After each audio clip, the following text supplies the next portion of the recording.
The Lucy Show. Starring Lucille Ball.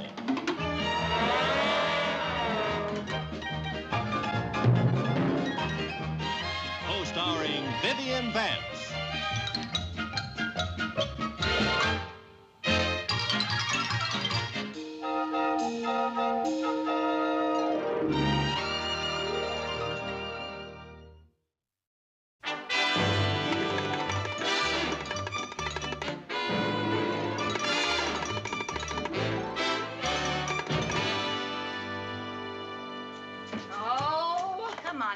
I want you to do is listen to the radio with me. Oh, but I wanted to sleep late. This is important, Viv. Listening to the radio? I want you to help me win a contest. Oh, Lucy, I'm sleepy. Oh, Viv, please, please, sit down. Now, I'll give you some coffee. Okay, bring it up to my bed. Viv, will you please sit down? Now, this will only take a little while. You know you wouldn't be so tired if you didn't stay up all night looking at TV. I don't know why you watch that late show anyway. You've already got a used car. You know how I love those James Cagney movies?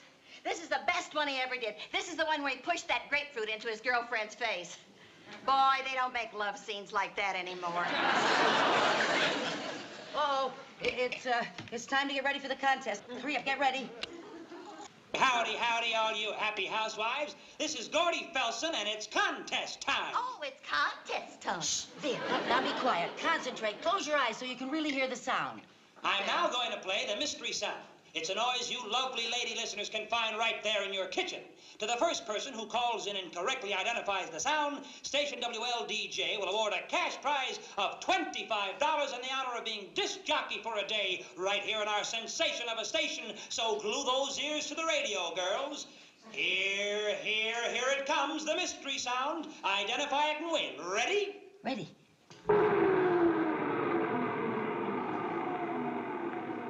There it was. Now just give me a call and that's all. And now back to the swing sounds of Jan Garber. All right. What was it? I don't know. Yeah, well, let's figure it out now. It was sort of a whir. We must have one of those around here someplace. Yeah, which drawer do you keep the whirs in? Come on now, Viv. I'm serious. I can use that $25. And I want to work at the radio station for a day. It might lead to bigger things, you know. Well, is that any reason to tear apart our whole kitchen? Wouldn't it just be easier to borrow the money from Mr. Mooney? Mr. Mooney? I guess you better tear apart the kitchen. Maybe it's a blender. No, I don't think that's it. I don't think No? Maybe it's a washing machine. Now, you listen. Okay.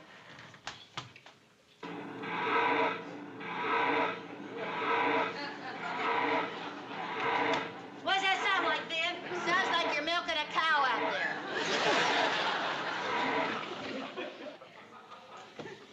What could it be? Maybe it's a knife sharpener. A knife and an electric knife sharpener. No, that isn't. Egg beater. Look, now listen. Listen, Viv. Egg beater. Lucy! Oh, that's not my hair. I mean it. I'm sorry. Oh! Sorry, Viv. I'm sorry. I don't think that's it either.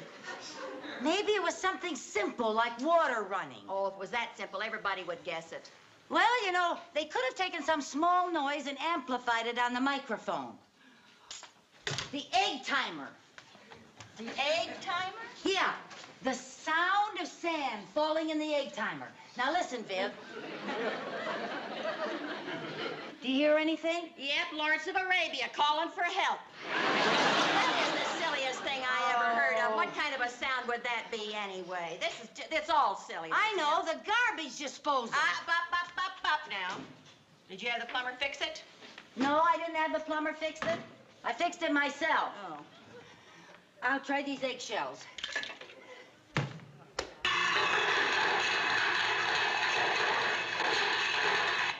What'd that sound like? Eggshell. Well, I'll try some other kind of garbage. Oh, dear, the pail is empty. How do you like that? Garbage all over the place, and when you want some, you can't find any. Viv, go next door and borrow some. You want me to go next door and ask to borrow a cup of garbage? Why not? We'll give it back. Well, I'm just not going to do it. They've never borrowed any from us. Maybe it's a garbage disposal with nothing in it. Let's see how that sounds. What can I put in there?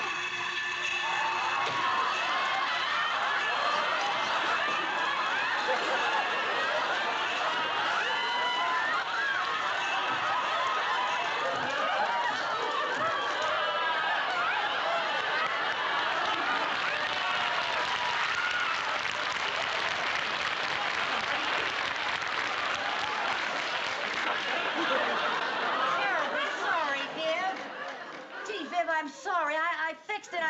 I'm just terribly sorry. Are you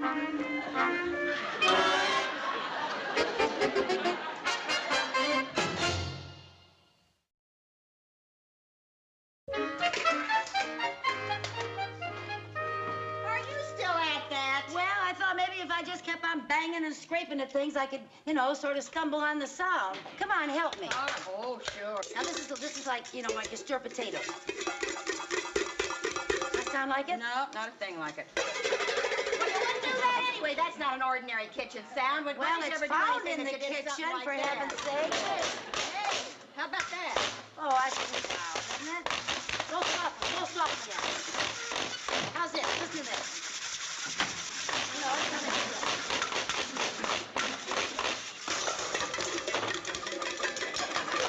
no, if you do it long enough. Well, Mr. Mooney? Hi. I just stopped by to give you your weekly allowance check, but I didn't expect to interrupt a Spike Jones rehearsal. Well, if you would allow me a bigger allowance, I wouldn't have to try and win money. Win? Yes, a mystery sound contest on WLDJ. If you guess the sound, you win $25, and you might get to be a disc jockey for a day. I haven't heard anything so ridiculous since Mrs. Hush. There's the money. One nice thing about getting a check from you, Mr. Mooney, I can cash it on any bus. Well, I'm not going to stand around and have my fiduciary efforts ridiculed. Oh. Good day, ladies. Oh, come on, Mr. Mooney. Wouldn't you like to help us? Me? Participate in that housewife's hoot nanny? No, thank you. Goodbye, Mr. Mooney. Come on, let's get back to the contest. Oh, Lucy, haven't we wasted enough time? Well, you know something? It's probably an offbeat sound. I got one more hunch. You know the weird sound that an ice tray makes when you pull it out of the refrigerator? No, I don't think that's it. Well, now, how do you know? Oh, boy. Come on, help me. It's stuck.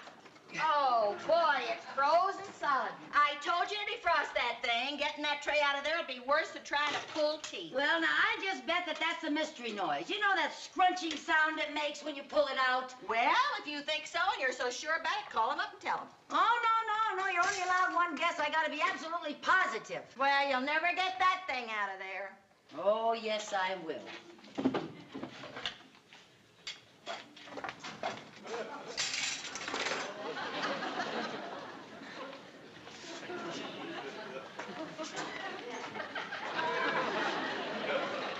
Well, you've really flipped your wig.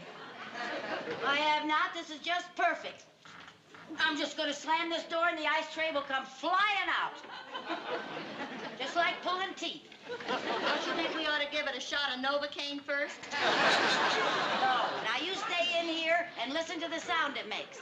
Okay. I think we're going to find the mystery sound. All right, now, here I go. 1, 2, 3.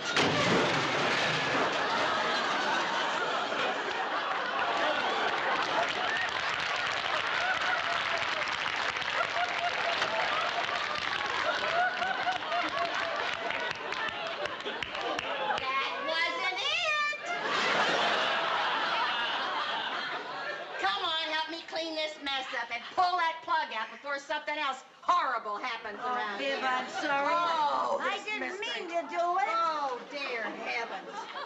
Oh, my. Oh, we'll never get this cleaned up.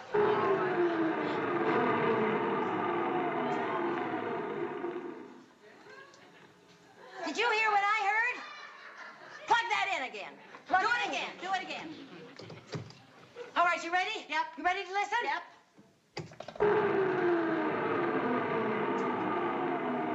Viv, that's it. Your mystery sound. That's it. You got it. That's it. That's it. It's the unplugging of a refrigerator. Oh, operator, I'm sorry. Give me station WLDJ. Quickly, please. Well, congratulations on correctly identifying our mystery sound as a refrigerator going off. Well, thank you. The way I wrecked my refrigerator, it may never go on again. Well, a Gordon Felsen contest is never an easy contest. No. Now, why don't you just have a seat? Thank you. The other winner will be here shortly. Other winner? Yes, the other listener called up on another phone at the same time you did, so I have to consider it a tie. Just my luck. A one-man station with 2 phones. Funny. Well, am I supposed to split the money or something? Oh, no. A Gordon Felsen contest never ends in a tie. We're going to have a playoff. What's a playoff? Well, I'll explain that to you when the other winner gets here. Oh.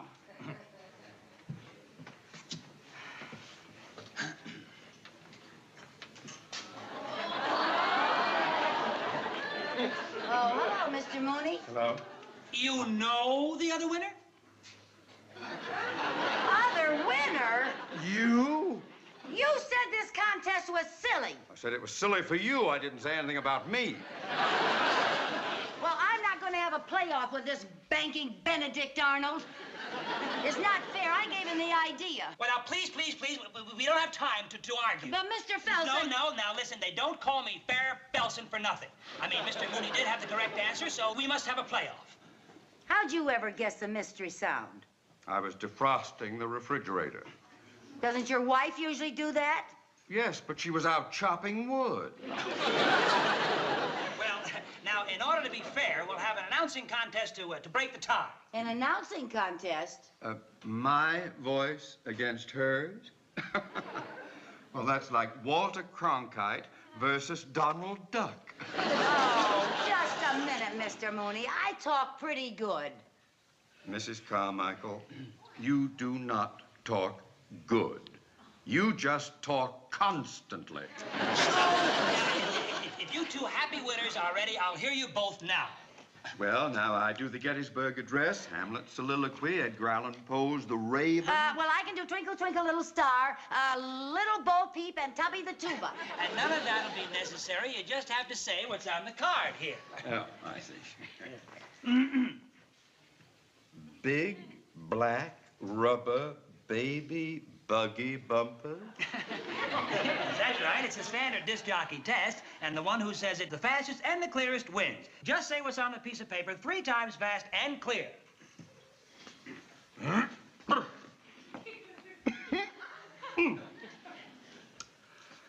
Big black rubber baby baggers. Big black ragga bagga booger baby. Big black baggy boogers. He didn't do it. He didn't do it. All you can understand was when he cleared his throat. Well, here, you try, Mrs. Carmichael. Big black rubber baby buggy bumpers. Big black rubber baby buggy bumpers. Big black rubber baby buggy bumpers. I won! I won!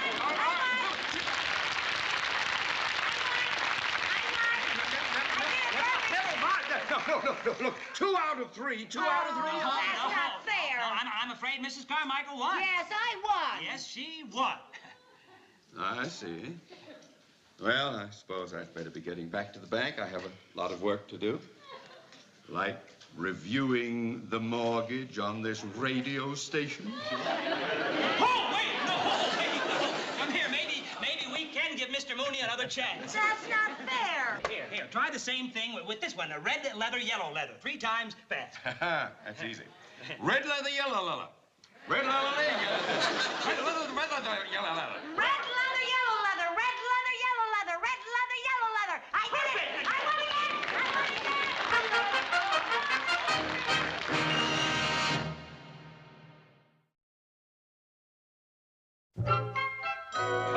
think you know where everything is. Well, I certainly know that that's the right turntable. That is the master switch. That is the amplifier. This is the selectivity switch, whatever that is. And, of course, I know that's the microphone. Right. This is the volume control. These are all the baseball cues. Yeah, that's right. The sound effects here, they'll help you dramatize the baseball game. Yep. And I know that's a left turntable. Right, and that's the audio control for Yep. the left turntable. Right. And this is the tape machine for the commercials. The commercial for Spangle Soda Pop. Right, Spangle. They're our big sponsor, and they pay all the bills here. I know. Just flip this switch right here. Okay. That's it. Well, it all looks pretty easy. It looks to me like this place practically runs itself. Right. We're hooked into the network now, but you'll be going on in a few minutes. Uh-huh. So here's a rundown of the show. You just Oh. follow this schedule. Thank you. What's that? That's the news teletype, remember? Oh, yes. The teletype for the news bulletin. That's it. Well, I guess I can take off. This being a one-man station and me being that man, well, this is the first day off I've had in 9 years. Good luck. Have a nice day. All right, I'll see you later. Okay, and don't you worry about a thing. I got everything under control. Bye. Bye-bye. Bye. The right turntable and the master switch, the amplifier and selectivity switch, and the...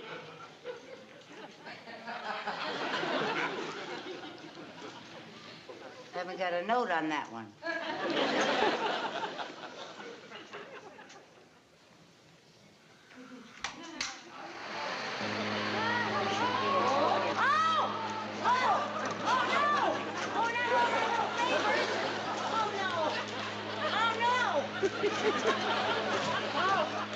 Oh, dear.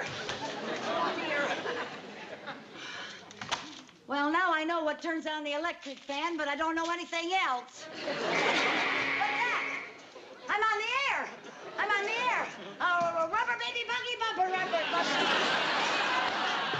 Hello out there. This is Lucy. Lucy, the disc jockey, saying hello out there. Hello to all of you people in Radio Land, way out there. I'm going to be here all day with all of your favorite tunes, from rock to Rachmaninoff. But first, a word from our sponsor, Spangle Soda Pop. Oh, commercial on the tape.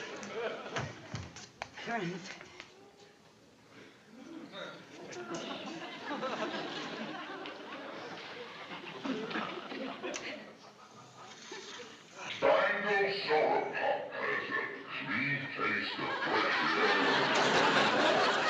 And this taste of nature makes your whole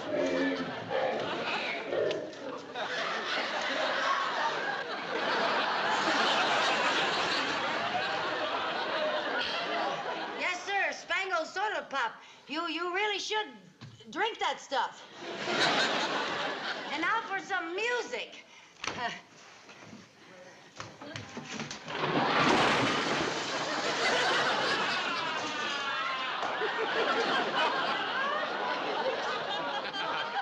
You know what? I bet you I'm going to break a few records here today.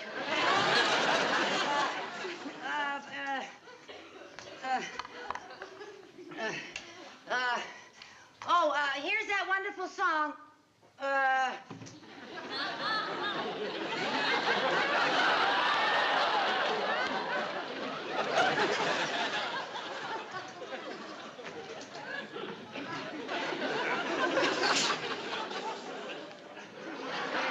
Oh, no wonder. It's a Dean Martin album.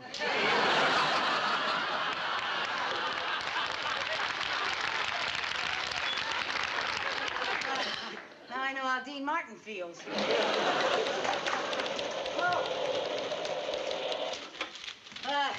We interrupt this program to bring you a traffic advisory bulletin.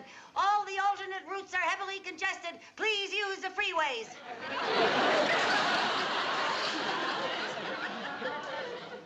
Well, that's what it says. And now, folks, we bring you a spot announcement.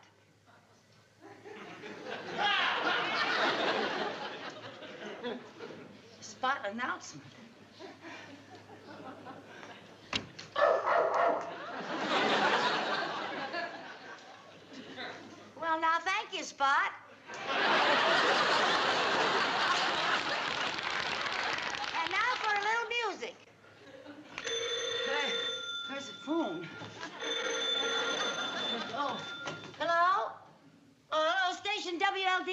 Lucy, the disc jockey speaking. Oh, yes, sir. Yes, sir. We play request numbers. Yes, well, let me write it down, sir. Right now. Yes, you'd like me to play a request number for Hilda. Oh, Hilda and Babs. Uh-huh. And Jan? Oh, Hilda, Babs, and Jan. And Ella. Uh-huh. And Molly, and Dottie, and Roselle, and Mimi. Mimi? Yeah, like Eisenhower. Yeah. And Mildred, and Doris, and Nora. Yeah, and Emma. Uh-huh. Mary Ann, and Evelyn, and Sadie, and Emma. Is that the same Emma you just mentioned? Oh, this was a redhead. And Sue Ellen. Yeah, that's one name, I know. Yeah, and Gertrude, and Estelle, and Joan, and Connie, and Sylvia. Uh-huh. Well, and what number would you like me to play, sir? You're the one for me? I'll be very happy to play your request, sir. You gotta be kidding. You're the one for me. You're the one for me.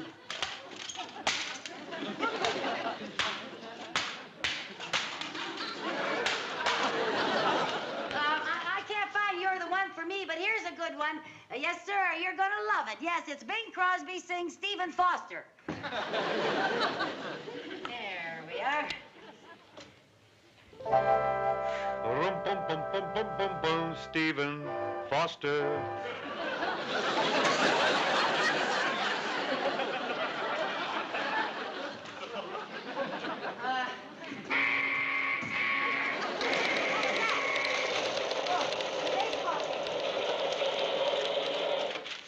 Oh, yes, sirree, folks, a baseball game. We're in the 9th inning of the ball game. Now, both pitchers have no-hit games going for them. And the score is 0-0, so you haven't missed anything yet, really. And Horry Thompson is at bat. Now, here comes the pitch, and it's a hit. Oh, a hit. A hit. It's a hit. Well, now, I told you it was a hit. And listen to that crowd roar. Crowd roar. Yes, sir. Listen to that crowd roar. Now Thompson is rounded first and is running for second. Running for second. Running.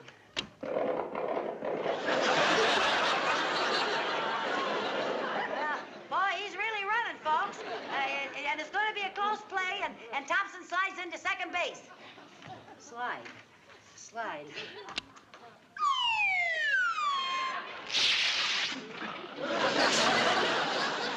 now it sounds like he slid into second base, but he left his pants at first base. The umpire's called Thompson out, and Thompson is furious. He is arguing with the umpire. He's having a little horseradish. I mean, a rhubarb. Arguing. They're having a terrible argument.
Lucy Show.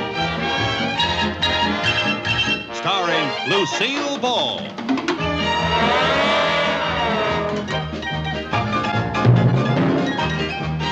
Co-starring Vivian Vance.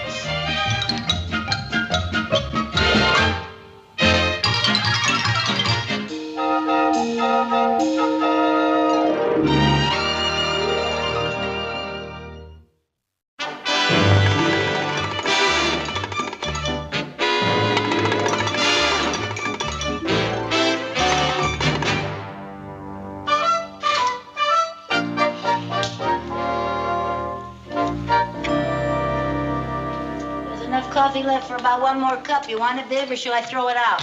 Oh, I haven't made up my mind yet. Well, since when does it take a Supreme Court decision about a cup of coffee? No, I don't think so. But on the other hand, now, maybe I will. No, I don't think so. Oh, Viv, will you make up your mind? Do you want a cup of coffee or don't you? Huh? Do you want some more coffee? Oh, I'm sorry, honey. I was going over my budget. Yeah, I'll have another cup of rust. Very funny. I told you, the city's working on the pipes. That's sediment in the water. Well, I hope so, but my teeth are beginning to squeak. What's all that figuring you're doing? Oh, I'm just trying to make up my mind whether to buy a new coat or not. Well, if you can afford it, buy it. Well, it was either pay you the rent or buy a new coat, and thanks for making up my mind. Well, you can just forget it then and pay your rent. Oh, okay. I guess I can wear that faded, shabby, ratty old coat for one more year. May I remind you that that faded, shabby, ratty old coat happens to be mine? Oh, I forgot that. You forgot that, yeah. Well, Sheesh. Be careful what you throw down there now. You know how temperamental that disposal is. Lucy, why don't you call a plumber? Because I can't afford a plumber, that's why. Oh, what's stuck again? Oh, darn it. Give me the broom, will you? Oh, I still don't see why you don't call a plumber. That thing never works when you want it to. Oh. It just goes on and off like it had a mind of its own. Oh, don't worry. I'll fix it.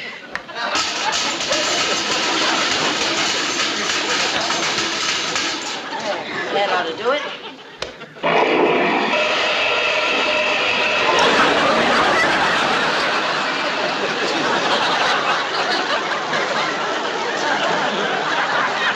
There goes Old Faithful.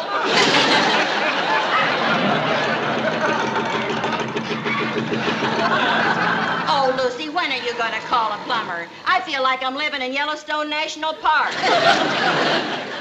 If you would just stop throwing chicken bones in there, it wouldn't get clogged up. Now, what would you like for me to do? Eat the bones and throw the meat in there? I just ask you to be careful, that's all. Okay, okay. Hey, Bill, remember that penny you gave me last week? Yes, I remember that penny. Me and my wild impulses. It says right here in my coin collector's book that it's worth 50 cents.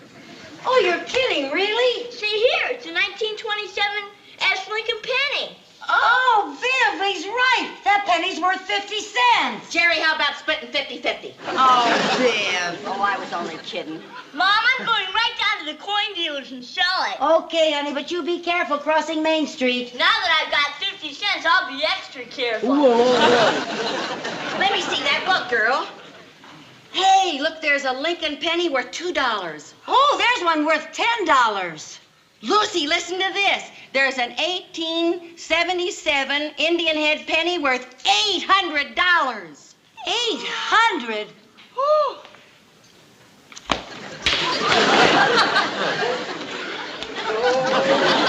That's what I got here now. There's a penny. There's a penny. I don't have any penny. change at Let's all. see now. No, let's see. How much is this dime worth? A dime? Dime. Just a minute. A dime. A nickel. Let me see what this Wait just a minute. I quarter's find worth. about this nickel. No. Let me see what the quarter's worth. Oh. Oh, dear, and that's all I have. Well, it cleans me out. Oh, come on. We emptied that cookie jar 2 weeks ago. Yeah. What about your money for a rainy day? It rained last week, Rita. Gee, well, we need a big pile of money. Then maybe we'd get lucky. Oh, the only place you could get a big pile of money today is a bank. Mooney! Miss Ferguson, Yes, Mr. Moody? listen to what my horoscope has to say today. Planetary influences favorable. Financial gain imminent. A fine day for harmonious relationships. That sounds promising, doesn't it? Are you sure this is today's paper? Cancel my subscription. No, you cannot have an advance on your allowance. No, you cannot make a withdrawal on your Christmas club account. And no, your insurance dividend has not arrived. Mr. Mooney, we are here to make a business deal. It is surefire. It cannot miss. Goodbye, Mrs. Carmichael. Oh, now, Mr. Mooney, just a minute. What kind of a banker are you to you turn down a gilt-edged business deal without even knowing what it is? Very well, what is it? We want to borrow some money. Everybody does. How much do you want? Well, $20. We promised to pay the loan back within 24 hours. With interest. Yes. With interest? Yes. Oh, what do you have as collateral? Oh, how about my watch? Mickey Mouse is one of my favorites. I guess I put Jerry's watch on by mistake. How about my watch? My ex-husband gave it to me for an anniversary present. Those aren't real diamonds. I know it. The only real thing my ex-husband ever gave me was a pain in the neck. Well, how about the 2 watches in my compact? Oh, you're not going to give him your good jade compact. Oh, that isn't jade, it's brass. It just turned that color. What else have you got? Well, let's see. Here's 3 earrings. 3 earrings. And I got a Bowser bag with some spaghetti and meatballs. And I have a collapsible drinking cup. And here's a jewel garter. And here's a locket with Chris's hair. And, oh, here's Jerry's baby shoe. It's already made into a bag. Oh, and here is the medal I got for winning the broad jump in high school. Now, that certainly should be enough collateral for a $20 loan, Mr. Mooney. I have seen better collateral in a gumball machine. Oh, now, come on, Mr. Mooney. Give us the $20. I'll give you the $20 if you get this junk off my desk. Oh, marvelous. Thank you. Fine. Step this way, Oh, lady. great. Thank you. Oh, hey, wait a minute. That's mine. What do you mean that's yours? It is mine. I loaned it to you 2 years ago. I've been wondering where that drinking cup Oh, was. for I'll just heaven's take sake, that I along. forgot about it. You know, you really thought this was jade, didn't you? You always told it was jade. You said that's jade when Well, I I went to didn't Barnes want you take to it out. lose it. That's my garter, and that's yours. And these are my 3 earrings. Yeah, well, one of those earrings is mine unless you have 3 ears. Yes, yes. Ladies, Yes. if you'll step this way, we'll wind up this financial folderol. Yes, sir. Good. Bill, let me have $20. Here you are. All right. Carmichael, there's your money. Thank you very much. Goodbye. Thank you. Thank I'll you. sign for that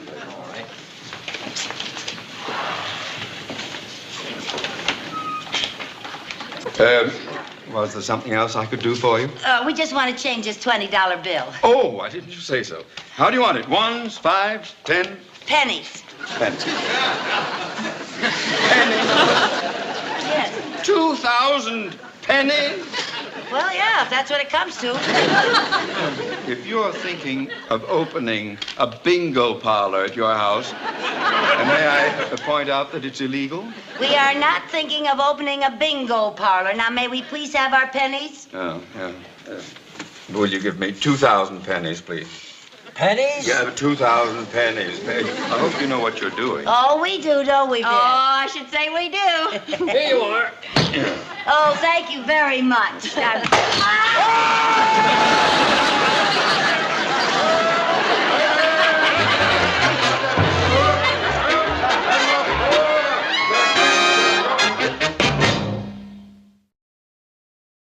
Come on, why couldn't we have dropped it in the living room? My arm's coming right out of the socket. No, Viv, now I want to put it on the table where we can work. Oh, let's put it down on the floor. Viv, don't put it down. We won't be able to lift it up up again.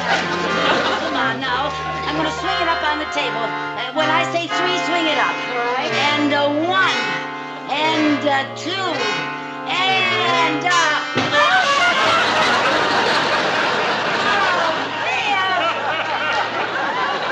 Why did you wait until I counted to 3? I thought I did wait. Well, you didn't. Look at this mess.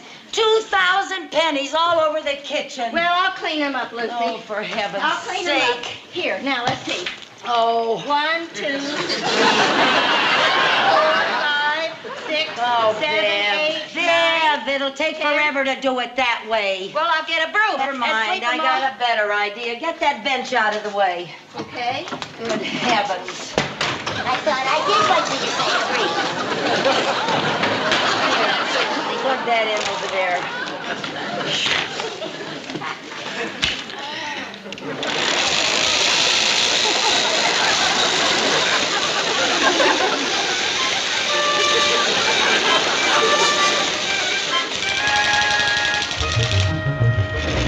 Did I miss any, Viv? No, sir. When it comes to finding money, we're better than the FBI. Okay, you're gonna have to help me here. Hold on to this, it's so heavy. Okay. I'll pull it out up here, and then we gotta take it off. Oh, oh, oh, oh. Can you Got get, it? Got yeah, it? Can you get the bottom? Uh-huh. Oh, boy. Oh, Oh, oh, push. oh. Oh, Lucy, why didn't you empty the dirt out of it? Well, for heaven's sake, I can't think of everything. Oh, now we'll have to put them in the sink. Well, okay. Take it easy now. We don't want another disaster. Now, when I count to 3, we'll... No. Never mind. Simply... Oh! Oh. Oh. Oh, dear. Oh, Lucy's, they're so dirty we'll never be able to read the dates on them. Well, we'll just have to clean them, that's all. Yeah? I'll wash and you dry.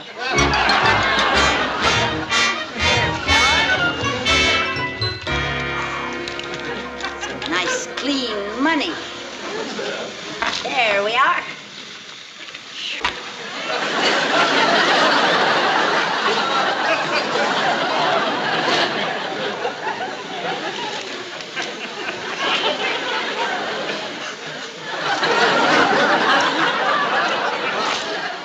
You are not cleaning those one at a time, are you?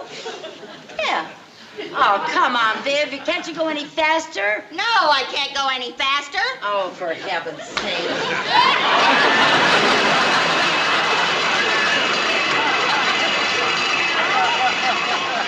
Well, there goes Old Faithful again.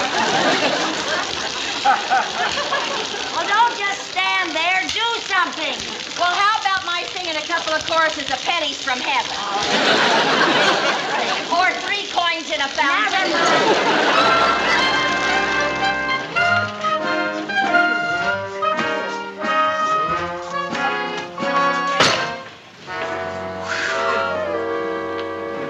Vivian, stop blinking. I told you, it looks awful. I can't help it. I got all kinds of spots in front of my eyes. They all look like pennies. I looked at just as many pennies as you did, and I'm not blinking. Lucy, let's just turn this in and go home, huh? Nothing doing. Now, according to the law of averages, we should find a valuable penny in the next batch. Oh, Mr. Mooney won't even give us another batch when he finds out that the garbage disposal scalped most of those Indians. They probably won't even look in the bag, for heaven's sake. Come on. Uh-oh. The cash and carry girl. Mr. Mooney, here's the $20 that we borrowed. We are returning it. Well, that's the best news I've heard since my wife had laryngitis. We kept our word, didn't we? Yes. Yeah, are you proud of it? Oh, yes, yes. That's the way to keep your standing in the bank. And our credit is still good. Oh, yes. Yeah, well, fine. Now we'd like to borrow $50. $50? What do you have as collateral? Oh, no, no. Oh, no. Let's go through that again. Now, Mr. Mooney, we proved that we are reliable. And if we're going to get anywhere at all in our business, we cannot possibly start with less than $50. $50 is the absolute minimum. Yes. I'll give you 20. We'll take it. How do you want the money this time? In pennies. penny?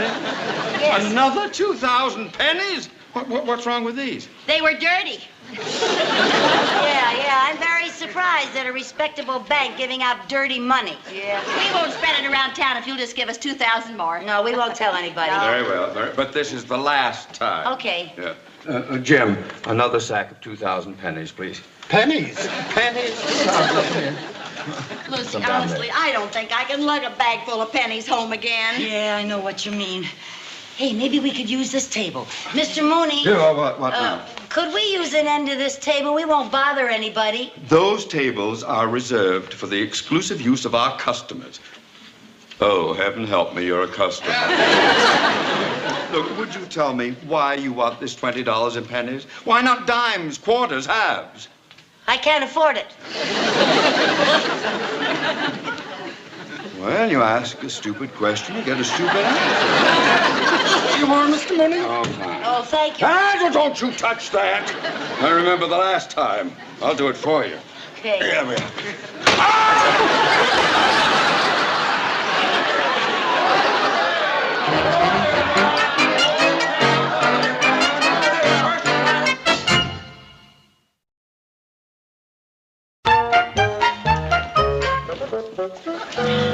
1944.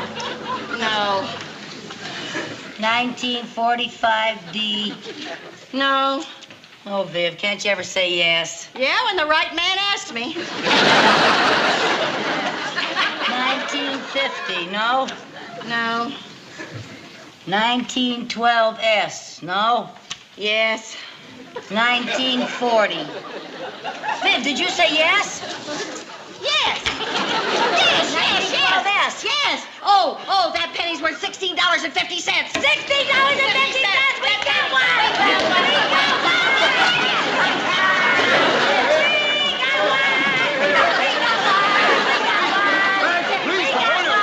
Please, lady! Watch it! What do you think this is, a Watusi festival? Mr. Mooney, we found one. You found one what? A penny worth $16.50. A penny worth $16.50? That's right. And look, Mr. Mooney, right here there are 1,999 pennies. Now, let's see, what do we owe you? Well, now, we owe him a penny for that one that we're taking. That's right. And we owe him 3 cents interest. That's 4 cents. 4 cents. All right, my good man. Here is a nickel. Keep the change, and thank you very much.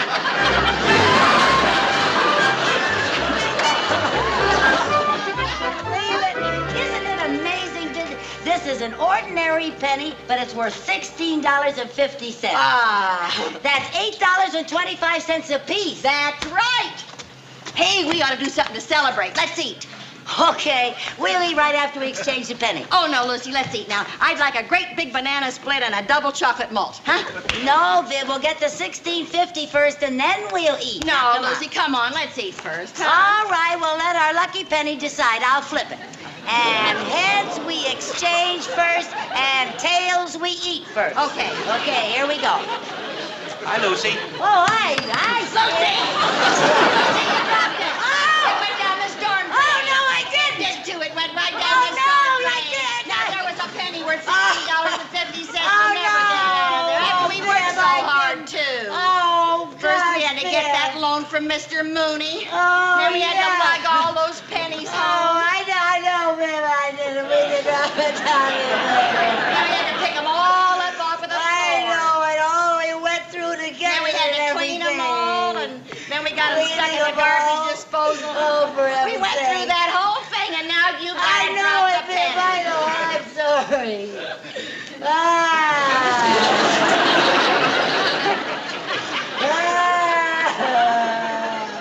What's the matter, lady? I lost my penny.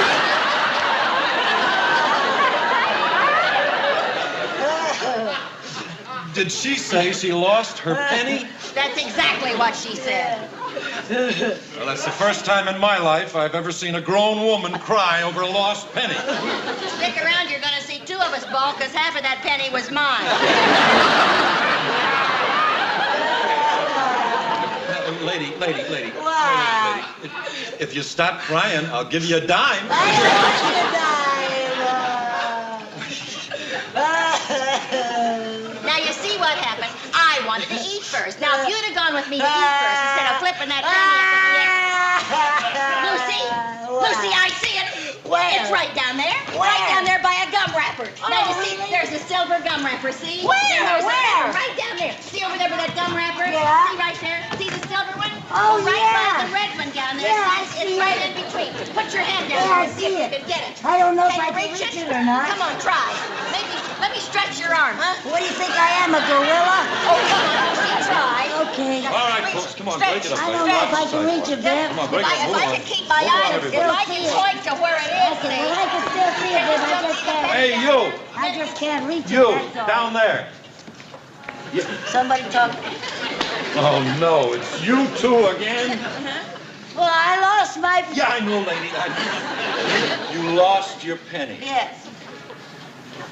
Have you two been hitting the happy sauce? Officer, we have not been drinking. Come on, Lucy, we don't have to stay here and be insulted. No, we certainly do not.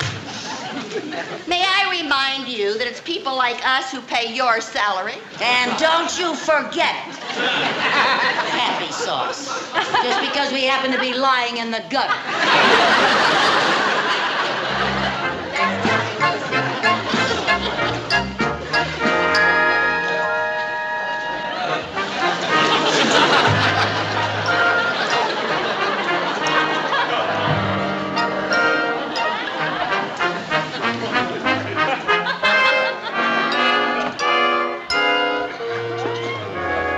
Well, it's a great idea. I just hope it works.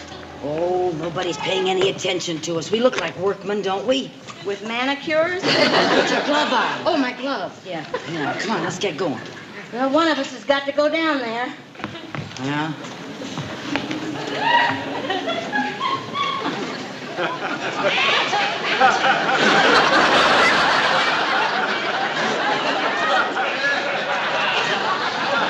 Hey, looks like I'm elected. Fine, okay.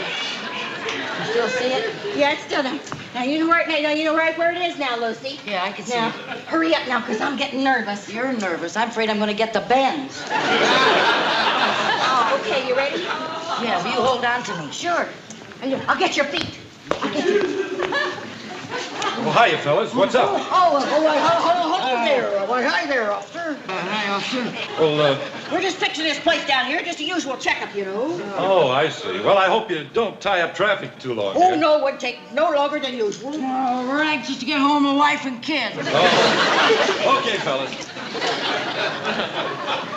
Oh, that was a close one. Get started again. Now, I'll get your feet. I'll get your feet, and I'll reel you out. All right. All right? Yeah. Can you see anything? No, it's too dark. What? It's dark in here. Oh, don't worry, honey. I'm out here. I can't see anything. Give me the flashlight. The flashlight? Yeah. Okay.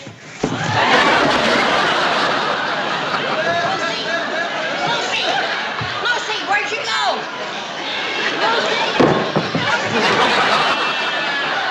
I'm over here. I can hear you, but I can't see you. Viv, I got the penny, Viv. Viv? Viv? Viv? Oh, Viv! Viv!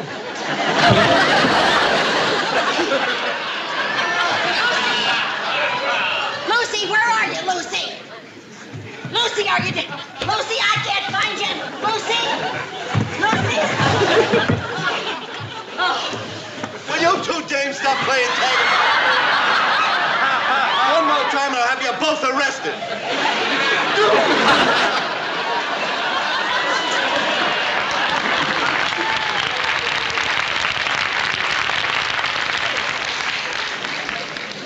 What are we going to do now? Don't worry, I got the penny. You got the penny? Yeah. Bring it over here. Let me hold it now, because you always drop it.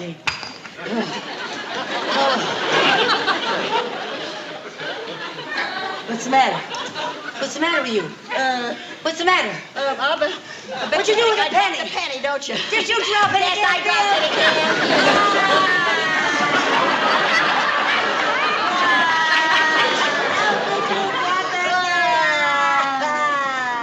What's the matter, fellas? I lost my penny.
Vivian Vance.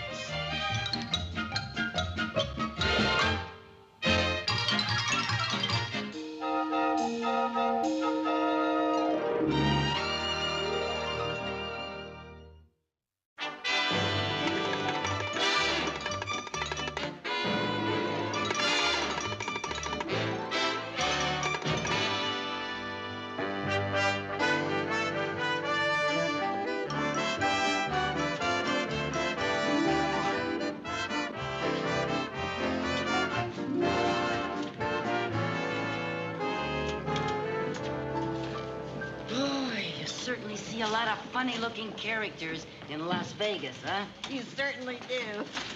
Lucy, get me some more postcards, will you? Are you out of those already? Just about.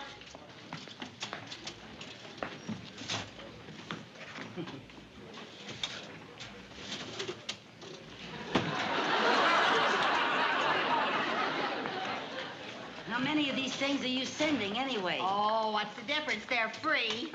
And I want all of our friends back in Danfield to have a picture of this beautiful hotel. Yeah, it sure is beautiful. This is really living, huh? Good afternoon, ladies. Oh, good afternoon. Care for some tea and cookies? Oh, I'd love some. Yes, thank you. Thank you. Oh, tea and... There you are. Thank you. Gee, isn't that nice, serving tea in the lobby? Uh-huh. And how about the coffee and that Danish pastry they served us this morning? Yeah. Just wonderful the way they wait on us hand and foot. Mm-hmm. I told you this was one of the nicest hotels in Las Vegas. Yeah, I sure wish we were living here instead of that crummy motel down the street.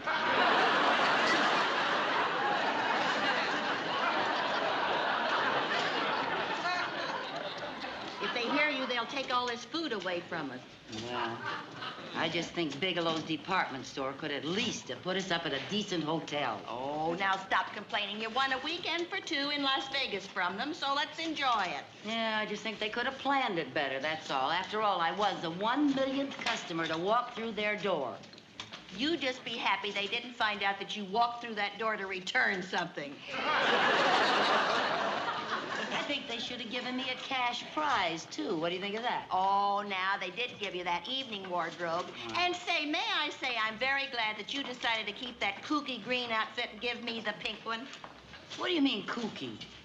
It's kooky. It's a little high style. Well, I'm just thankful you gave me the pink one. Well, what difference does it make? We can't wear them anyplace. We haven't got any money to see any of the shows. Will you stop complaining? We got to hear Frank Sinatra last night. Oh, sure, through the air conditioning in the powder room. Well, he came over very good, didn't he?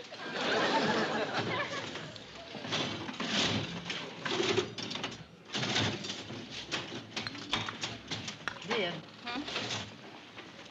How much money do we have? You mean besides our eating money and our bus fare to the airport? Yeah. We have $5.50. Good. With a little luck, we may have enough money to see every show in town. How? Maybe I can take that $5 and get lucky at the dice table. Oh, you don't know anything about playing dice. Yes, I do. I have been studying this little book here. Yeah? How to Gamble in Las Vegas. Yeah? Do you know that you get 30 to 1 if you bet on boxcars and win? What are boxcars? 6 twos. Is it 2 sixes? Yeah, it's 2 sixes, yeah. See, this book has all the gambling expressions and systems for beating all those gambling games in there. Yeah, listen to this. The biggest benefits are derived by those who have the courage to let it ride. On the boxcars? No. Give me the $5. I will not. Over my dead body will I give you that $5. Why not? Because I'm going to give that to Mr. Krause to invest in our future. Who's Mr. Krause? Our butcher. I buy our sweepstakes tickets from him. Oh. Well, how about the 50 cents that's left over? Maybe I could get lucky with that. Oh, how much could you win with 50 cents? Well, this book also has a system for beating the slot machines. Now, listen to this. Las Vegas slot machines are geared to give the player at least a 90% return for his money. An alert player can watch a machine being played, and after 9 or 10 plays without a hit, the player can be reasonably sure that a payoff is due. Yeah? Yeah. Come on, I'll show you what I mean. Lucy, how much could we win back with our 50 cents? If we hit a jackpot on that machine, we can win $50. We can.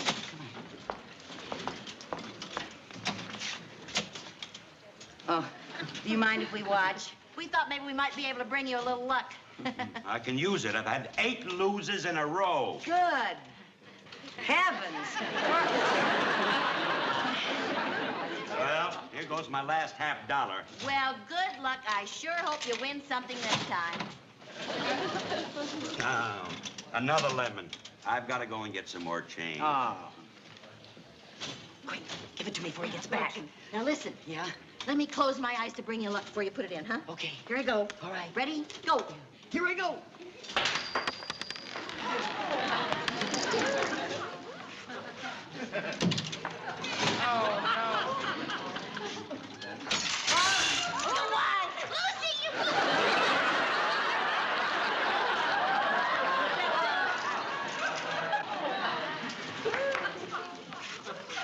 Lucy, what happened? It dropped on the floor. Oh.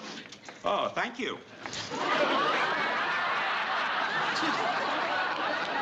You lost our 50 cents. I couldn't help dropping it. Well, it really serves you right. Cheaters never prosper. Well, anyway, the machine paid off like the book said. Well, there goes all those shows we were gonna see. Honestly, I don't know why we even bothered to pack that evening wardrobe. Oh. Good afternoon, ladies. Good afternoon. Why, he's handsome. Who do you suppose he is? I think he's one of the bosses. Oh, I wish he were my boss. Yes, Mr. Cardenas, what is it? Oh, Dick, I've got a big gambler coming in town. Now, we really want to roll out the red carpet for him. Yes, sir. I'll tell you what you do. You give him our best suite, call around town, get the best ringside tables for all the shows, and you better have a chauffeur-driven limousine at his disposal. Yes, you got sir. that? Yes, sir. And listen, don't forget, everything is on the house. Yes, sir. Did you hear that? When a big gambler comes to town, they roll out the red carpet for him. They've got him reservations at every show in town. It's not costing him a cent. Them that has gets. Yeah, you know what? What? We're gonna act like we has till we gets. Now, what do you mean by that? We're going back to our motel, and I'm gonna study this book on gambling. Because tonight, I'm going to be walking on that red carpet they roll out for the big gamblers. And we're gonna see every show in town. We are? Yeah, come on.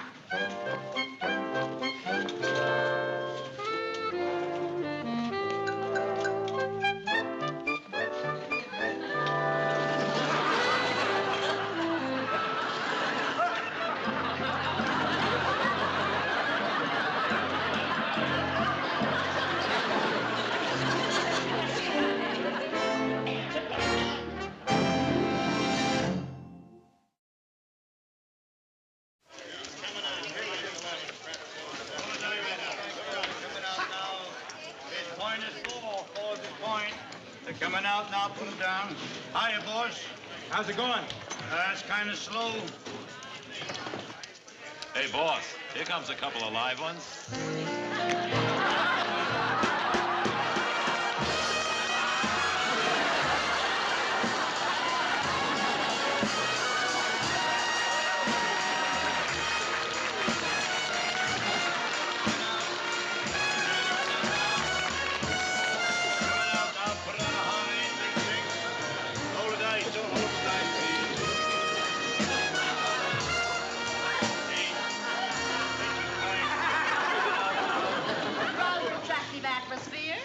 Fabulous, darling. Simply fabulous. Dear, dear, let me have $1,000 worth of chips, please. No, Pamela. Oh, Penelope, darling. Now, dear.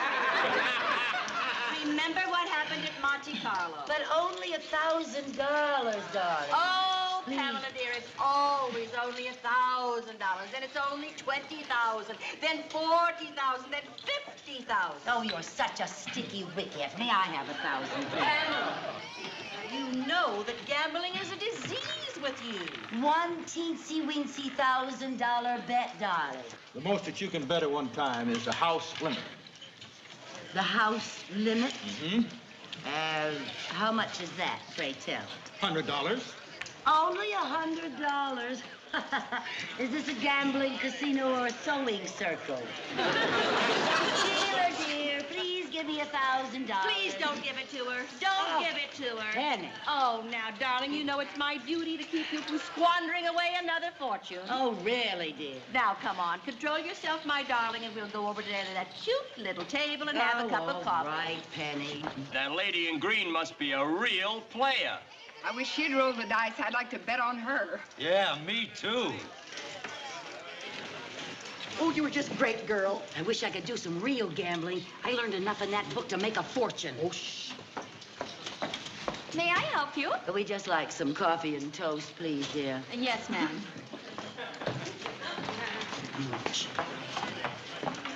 Pardon me, ladies.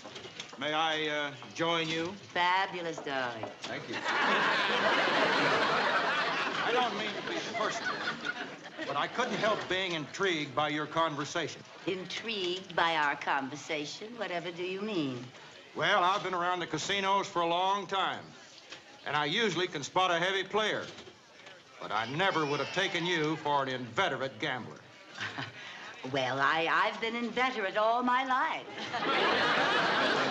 Even when we were little girls, she always wanted me to play jacks with her. Well, all little girls play jacks. Jacks are better. Well, it's true, yes. Ever since I can remember, I love to play cards. Now, you're not going to believe this, but when she was a little girl, her parents used to have to play strip poker with her every night to get her to undress for bed.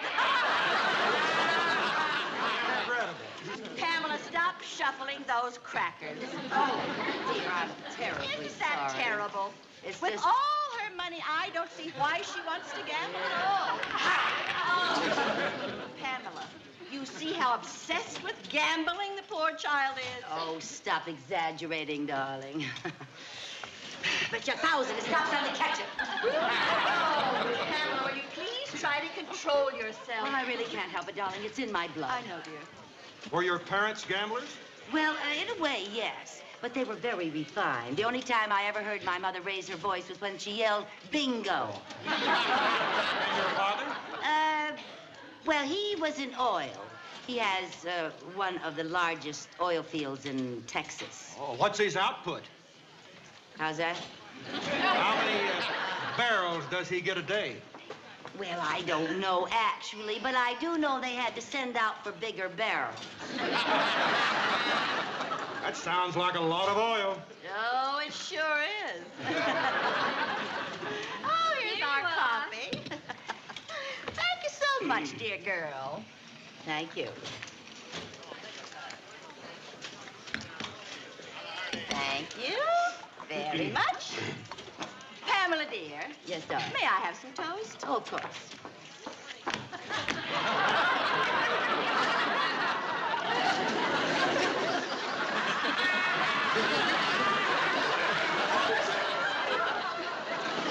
Pamela, what are you doing?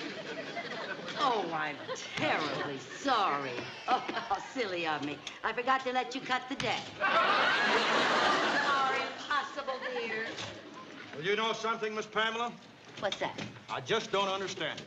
If you have all this money and such an intense desire to gamble, why fight it? Well, actually, I don't feel that it would be fair to Penelope, poor darling. You see, she doesn't gamble. And we just came up here to see the shows. Well, that is if we could get reservations for the shows. Yes. You see, being strangers in town, that is quite a problem. Oh, no. That wouldn't be any problem at all. I'd be delighted to get tickets for you for every show in town. How divine. Oh, Penelope. And I would love for you to be my guest. Oh, isn't he fabulous? Fabulous. Now, if you ladies will excuse me, I'll go and make your reservations. Fabulous, darling. Thank you. It worked. It worked. We're going to get to see all the shows. We're not going to see one of those shows unless you take off that hat. What's the matter with it? It looks like a fresh crop of crabgrass.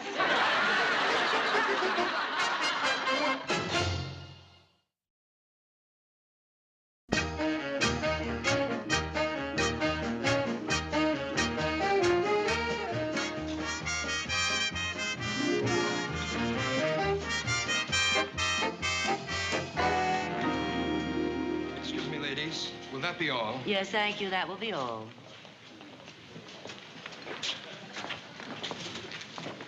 Lucy, why'd you have that chauffeur bring us here instead of back to our motel? Have them find out we live in that crummy place?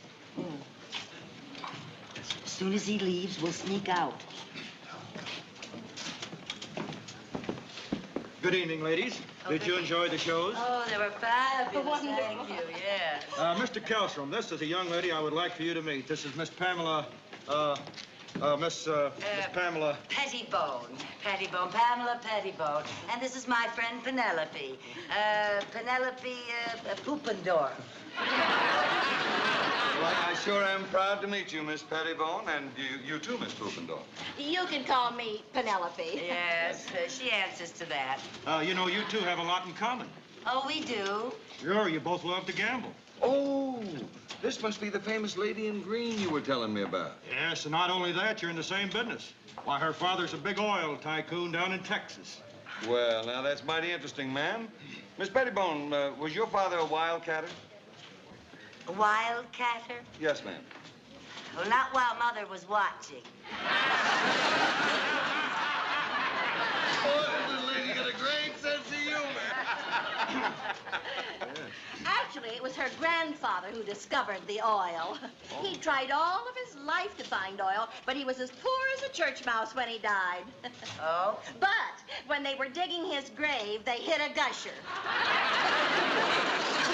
Well, ma'am, that's a story I never heard before, but like they say, anything can happen in Texas. Hey, Kelly, what time does your plane leave?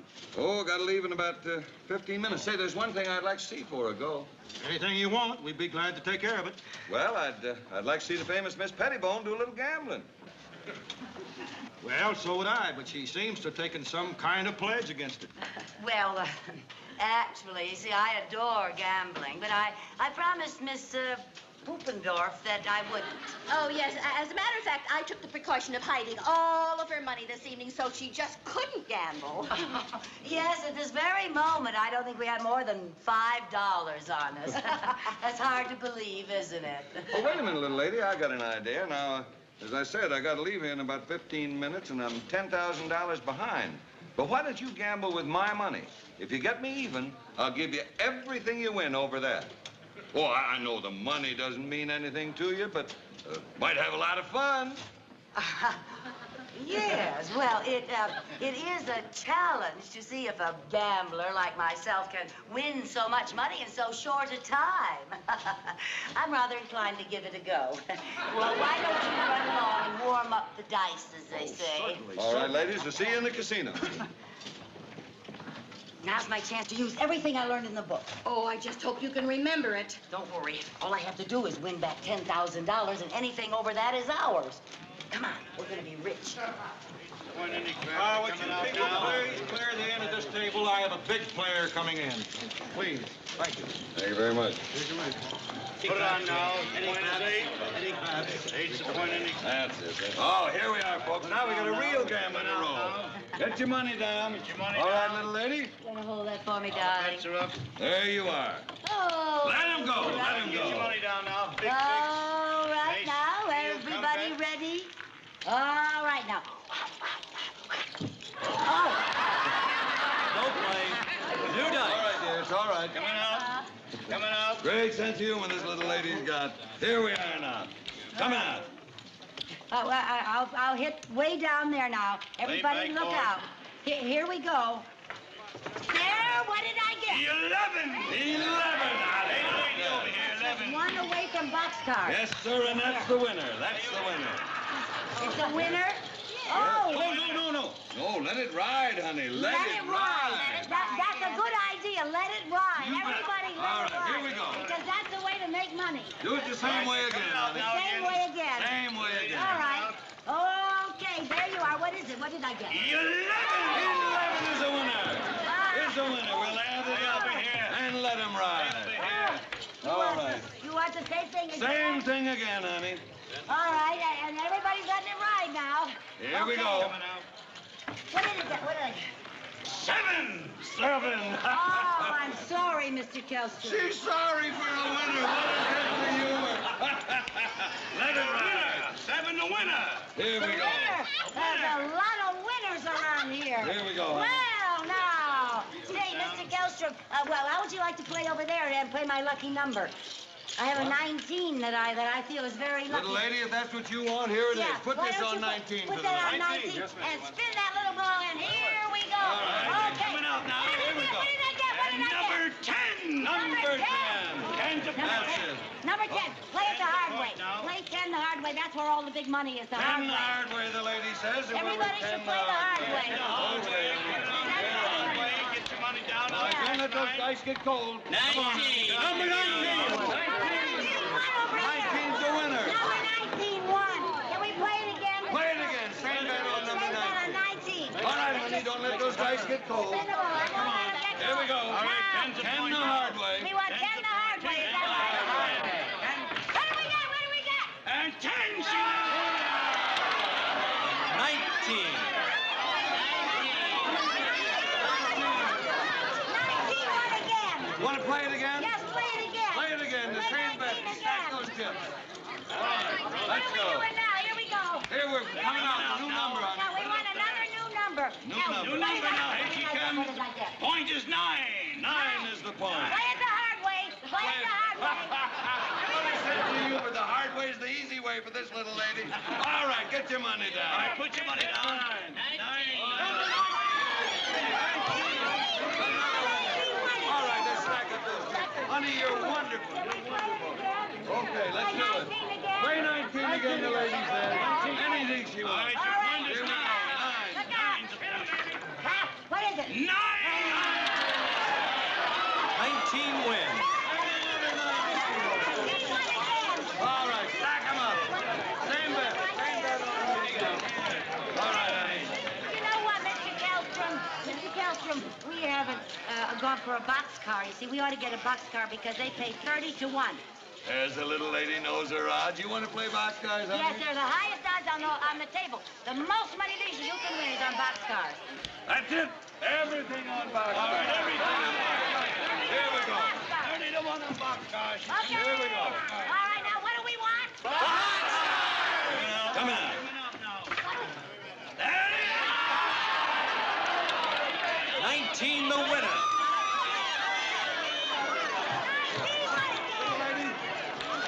Little lady, I'm sorry, but I've got to leave. But I want to tell you that from your gambling, you're a real Oh, thoroughbred. thank you, Mr. Gelstrom. Thank you. Hey, Yes. the little lady got all your money back and even made a profit. Well, I'll see you at the cashier's. That's wonderful. Well, little lady, I promise you, if you got me even, I'd give you everything I want. Thank you. Here you are. Thank you very much. I'm just going to say goodbye and thank you very much. Nice to meet you, Mr. Gelstrom. Good night, everybody. Good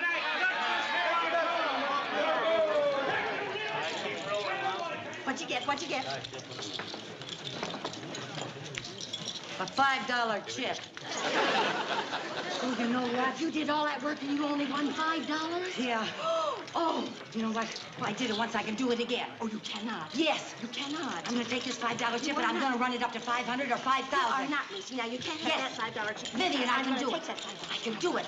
Vivian, I can do it. I did it once and I can do it again. Perhaps you lose.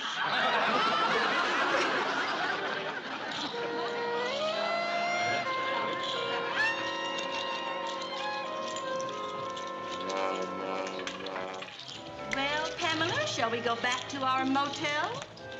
All right, Miss Poopendorf.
The Lucy Show. Starring Lucille Ball.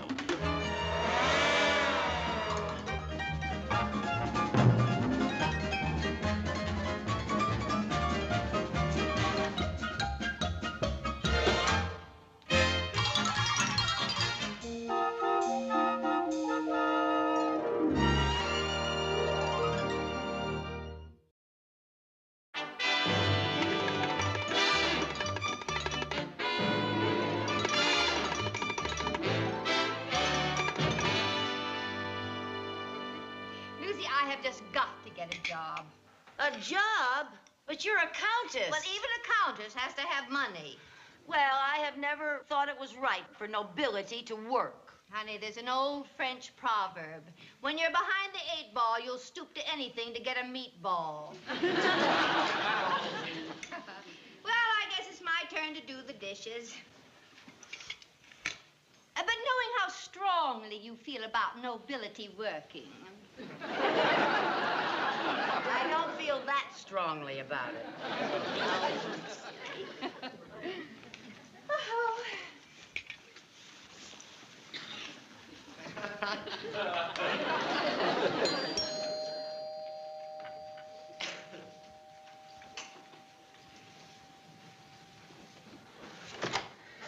Well, Mr. Mooney, what a surprise. Are we alone? Yes. Good. Why, Mr. Mooney, you are a married man. That is not the reason I wanted to see you alone. Oh, you were joking. Oh, I've always said you had a delightful sense of humor. I've never heard you say that before. Are you feeling all right? Well, of course I'm feeling all right. Oh, Mr. Carmichael, do you remember coming to the bank yesterday morning and asking me for a $50 loan? How could I ever forget? You screamed and turned purple. Well, tonight, color me a lovable pink. Here's your 50. Oh, Mr. Mooney, thank you so much. Oh, this is just wonderful. Oh, it's nothing. But it is. You don't know. You don't know what a help this is going to be. Mr. Mooney, if I can ever do you a favor... Oh, you can. Boy, you collect fast. Mr. Mooney, this was all a plot. You gave me this advance because you want me to do a favor. All right, Mrs. Carmichael. But I'm desperate. Desperate? Yes. In all my years as a banker, I have never made a mistake. Never? Never. Until recently, I made a bad loan to the Lazy Days Health Fund. Now they're going broke, and they're about to renege. And what's more, next month, the bank directors are meeting, and they'll find out about it. What'll they do to you? Well, they'll do more than make me stand in a corner. Now, Mrs. Carmichael, you can help me. Me? How? Well, please, sit down. Now, look, I have analyzed the problem, and what the health farm needs is publicity, something to attract customers. Now, I thought if some well-known personality, some socially prominent, beautiful lady signed up for the health course, that would do the trick. Well, I would be delighted to take the course. I wasn't referring to you. No, I was referring to the Countess Framboise. Oh. Yeah. Well, of course, I couldn't offer the Countess a crass commercial proposition.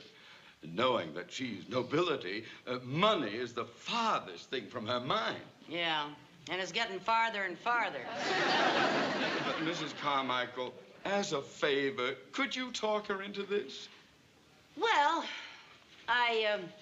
I'll do the best I can, but you understand this must be handled in a very genteel manner. After all, we are dealing with a countess. Oh. Hey, Lucy, how do you work the garbage disposal? Oh, Mr. Money. That's Mooney. Oh, yes, c'est charmant de vous voir encore. Oh. The encore is all mine. Oh. Oh, how gallant.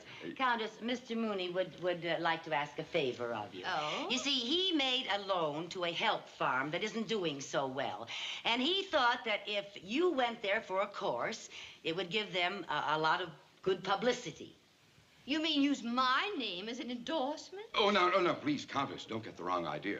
There would be no commercial stigma attached. No, you would just be doing some poor soul a good deed. It would be sort of a benevolent gesture on your part. Mm-hmm. And for doing it, you ought to get a bundle of loot. Mrs. Carmichael! Please, don't be vulgar.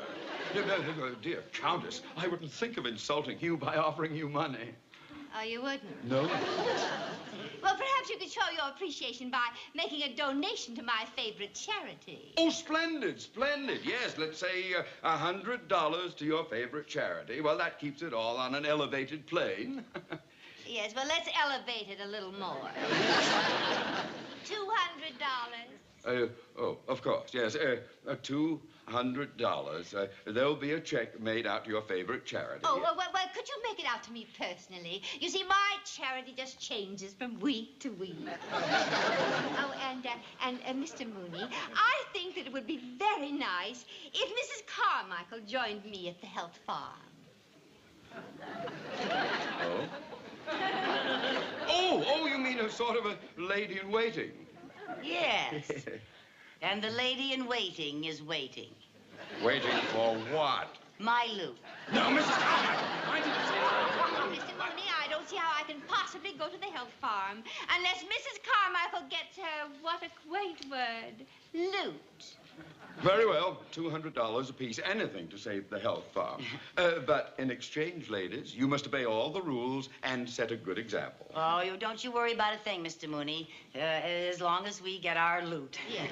But when would you want us to be there? Oh, tomorrow morning, bright-eyed and bushy-tailed. Tomorrow? Yes. Tomorrow morning? Yes. Well, we'll see you when we get back, Mr. Mooney. Oh, you'll see me sooner than that. What do you mean? Well, as an economy measure, I have taken over the job of physical instructor at the health farm. You? What do you know about being a physical instructor? Well, I assure you I'm very well qualified. At college, I was an all-round athlete. I had a fine build, bulging muscles. Of course, that's all behind me now.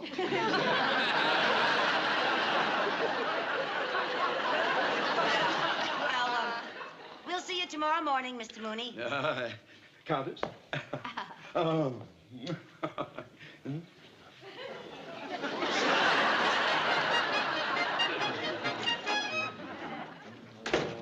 $200 apiece. How about that?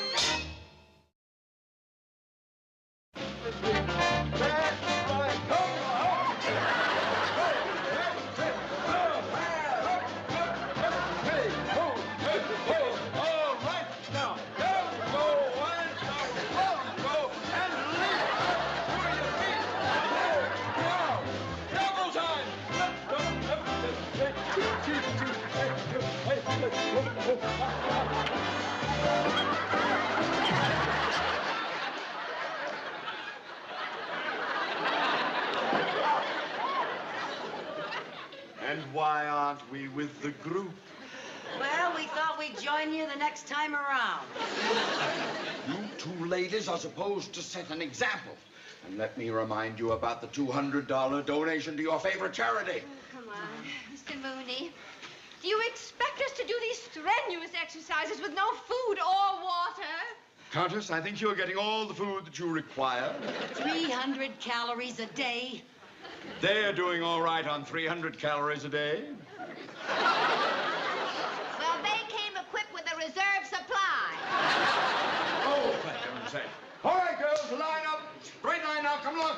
Hurry up. A little pep, a little ginger. Let's go. Now then. Good. Come along. Get in line. Are you in the right place? Are you in the right? Yes. All right. Now, this is our swivel hip exercises. You know how it goes. Up, down, left, right. You know that? All right now, girls. And up, down, left, right. Up, down, left, right. Do it faster. Stretch your muscles. Shakes the sweat right off your bustles. Up, down, left, right.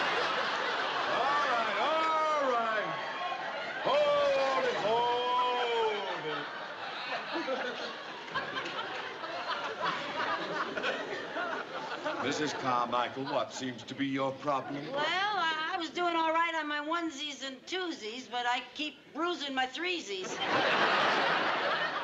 All right, now let's get to something else. And you two go over on the pulleys, you two on the mat, and you two... Oh, I beg your pardon. Over here.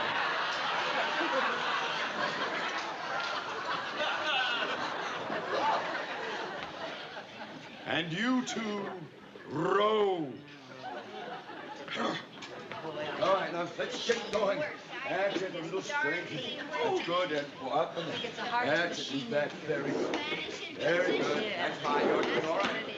Set a good example. Yes. All right. Come on. Come on. There we go. Oh.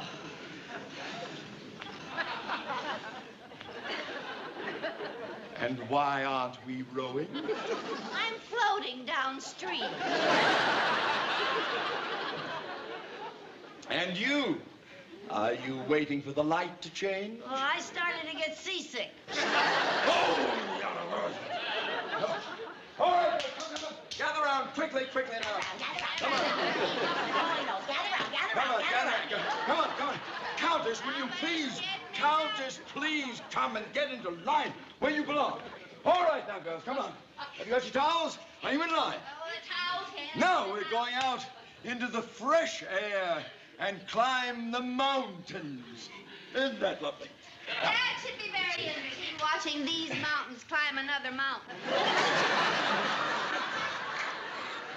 All right. Now then, in place, double time.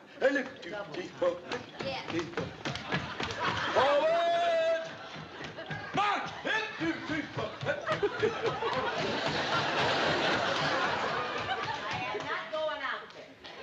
Are not going anywhere. We are overworked and underfed. We certainly are.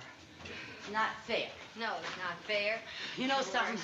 We have just got to think of some way to get some food. The stuff they serve around here. Yeah, instant nothing. We need real food like meat and potatoes and pie a la mode, just covered with whipped cream and ice cream. Please. Carmichael, we're waiting. The Simon Legree of the concentration camp. Oh, come on. As well. Hey, wait a minute. I got an idea. What? You know, maybe if we made it look like an emergency, you know, like we were really cracking up from starvation, maybe they'd give us some solid food. Yeah, maybe they would. Ladies, where are you? Here he comes. Yeah. Now, remember, we're dying of starvation. Let's put on an act. Well, I don't know about you, but I won't be putting on an act. Oh, ladies. We've got it. Food. We've got it. Food. Food. Just a piece of bread. Just a morsel. A little crumb. Could I have some fish? Sardines. Anything. A cracker. I am not moved.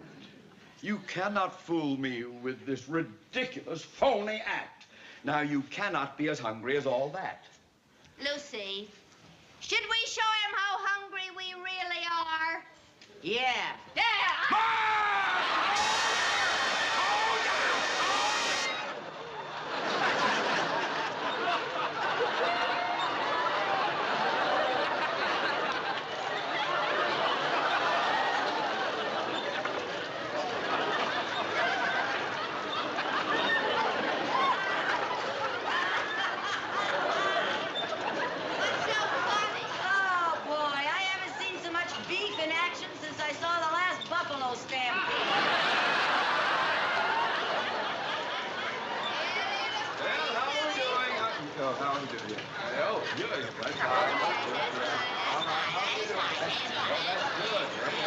Oh, you're doing all right, too. That's fine.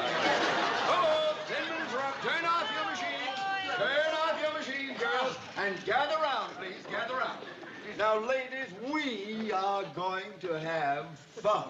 There's nothing for toning up the muscles. I always say, nothing like a good old-fashioned tug of war. Isn't that wonderful? Now then, you go over there, you be one team, you come over here, you'll be the other team. There we are, get over there. Now hurry up, girls, come along, move along. That's right, you want to take that? Now. All right, yeah. All right, now, grab her over there. That's right. Now then, remember to put a strain on it. Are you... Let's get over here a little bit more, though. Oh, my heaven. All right, now. Are you ready? Yes, we're ready. Tug! Have you? Now, just a minute. This isn't fair. This isn't fair. We'll trade one of ours for two of yours. Yeah, this one.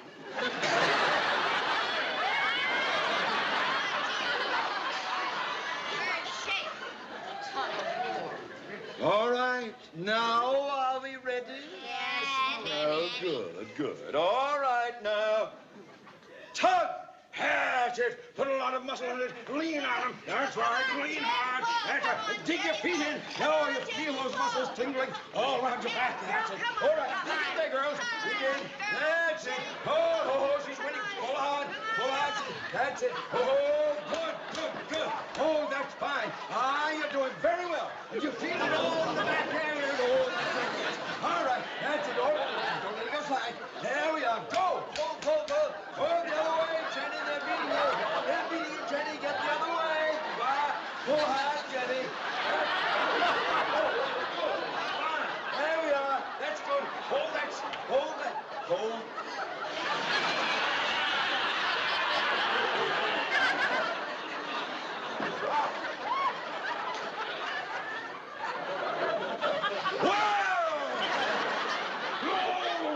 That is not cricket! Oh, now, Mr. Mooney, you better watch out, Mr. Mooney. Oh, no, you better watch out. No, you better watch out.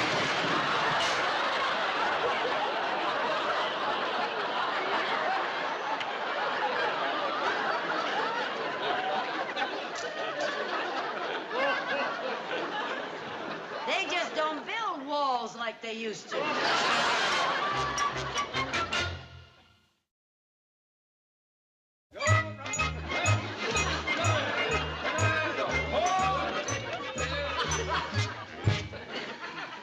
All right, girls, lunch break. Oh, Line up. You're not in that line. Right, go on, man. Here you are. There's your lovely lunch. A lovely lunch for you, too. Oh, isn't that delicious? Just makes me drool to look at it. There you are. And there... Oh, your lunch covers and yours.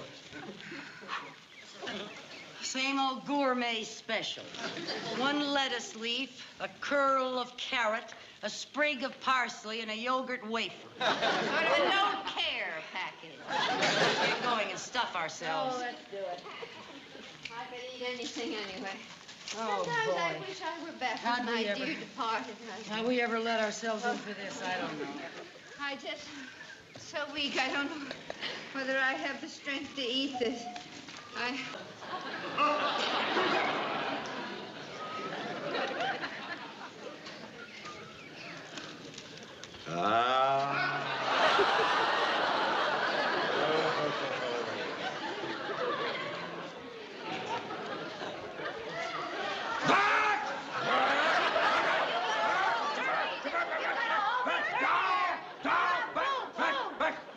Oh, I'd better get out of here. If you saw what I had for dessert, delicious deep dish strawberry shortcake smothered in whipped cream. Oh, you'd really go for sir. You said, Just give us a little bite. Just a tiny little bite. Just... Oh, Lucy, I just don't know what... Lucy, Lucy? Lucy? Ladyfinger! Oh, no! I gotta have food. I'm gonna have food. Just a minute. Last night, I sneaked over to the farm next door, and I found something. What'd you get? What'd you find? Well, never mind. What'd you get? You got something to eat? Yes, I got What have something you to got? eat. I stashed it. I stashed it right What is it? here. Fresh egg. Oh, I was saving it for an emergency. Well, this is it. Sit on it and hatch it. That is insulting. Now we will eat it raw. Raw? Yes, raw eggs are very nourishing. Now, how can I divide this? Well, here, I'll show you. No, oh, no, I want it.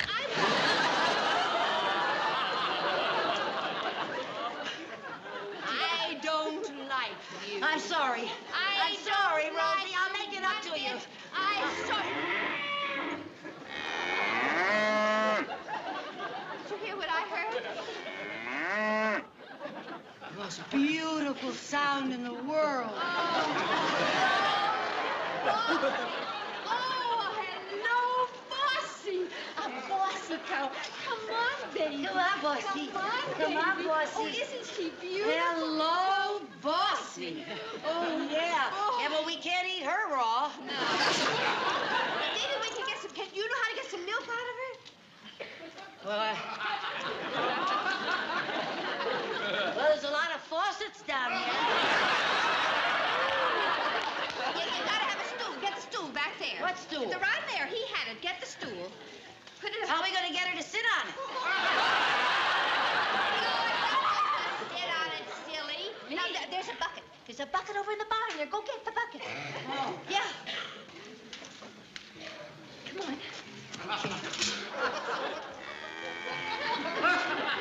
Go ahead, honey.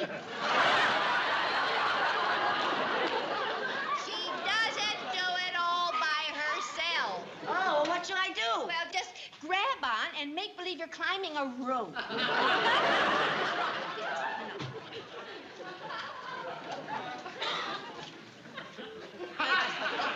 Maybe we can get her to do the twist. I'd love a milkshake.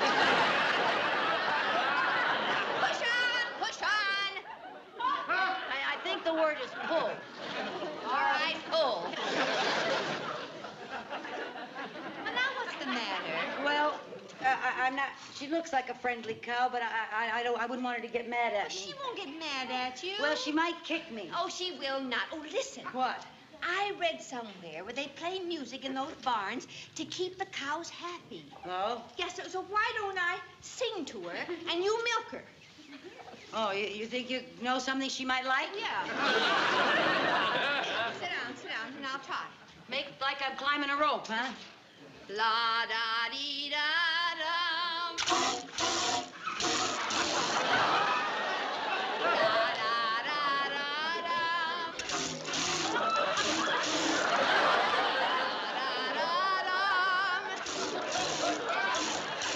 Hey, Rosie, it's working. I wonder what she do with rock and roll. Honey, I'm starved. Well, sit over here and I'll give you some direct from the factory. Sit down. Shoot the juice to me, Luce.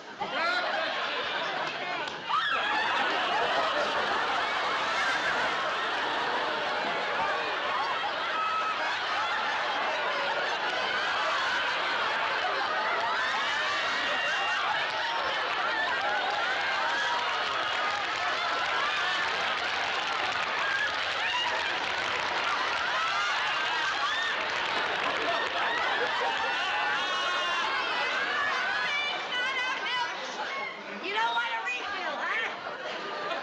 No, and I can't even see. Back there. Now I've got you in the act. I've had nothing but trouble since this Health Farm moved in here. I knew you women were sneaking over and stealing my stuff, and now I've caught you red-handed. And white-faced. I'd like to buy this place and get rid of the whole kit and caboodle. Buy it. Well, why don't you? Yeah. You got any money? Well, I got plenty of money, but they won't sell it to me. Wait. Who won't sell it to you? Oh, boy. When Mooney hears money, he comes in on the beam. Sir, my bank happens to hold the mortgage on that property. Now, we'd be happy to talk business with you. Well, that's okay with me. Oh, fine. What was your name, sir? Mr. Oh, Mooney. Johnson, yes. Mr. Mooney, the Countess and I have been very helpful to you, and we were just wondering, we still get our loot? Mrs. Carmichael, you were supposed to obey, but you disobeyed, so you get no loot. Your name was Johnson. Johnson. Well, I happen to have the mortgage right here in my pocket. I always carry it with me just in case. Well, here we are. Now, let's see. Now, this is on a 5% loan. That's all it is. We'll amortize it over 20 or 30 years. And you'll see the payments are very low. Fire one. cute.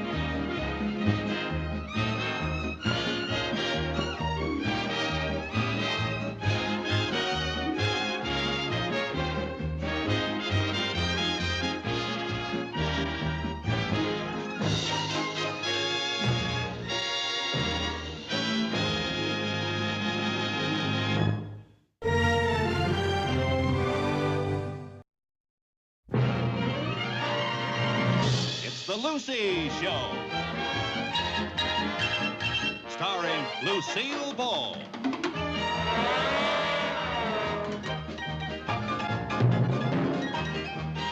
Co-starring Vivian Vance.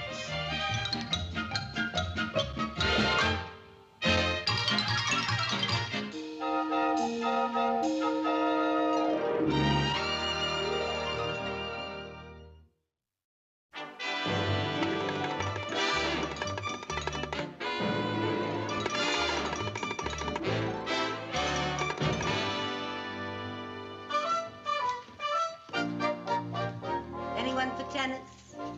Oh, Lucy, you look adorable.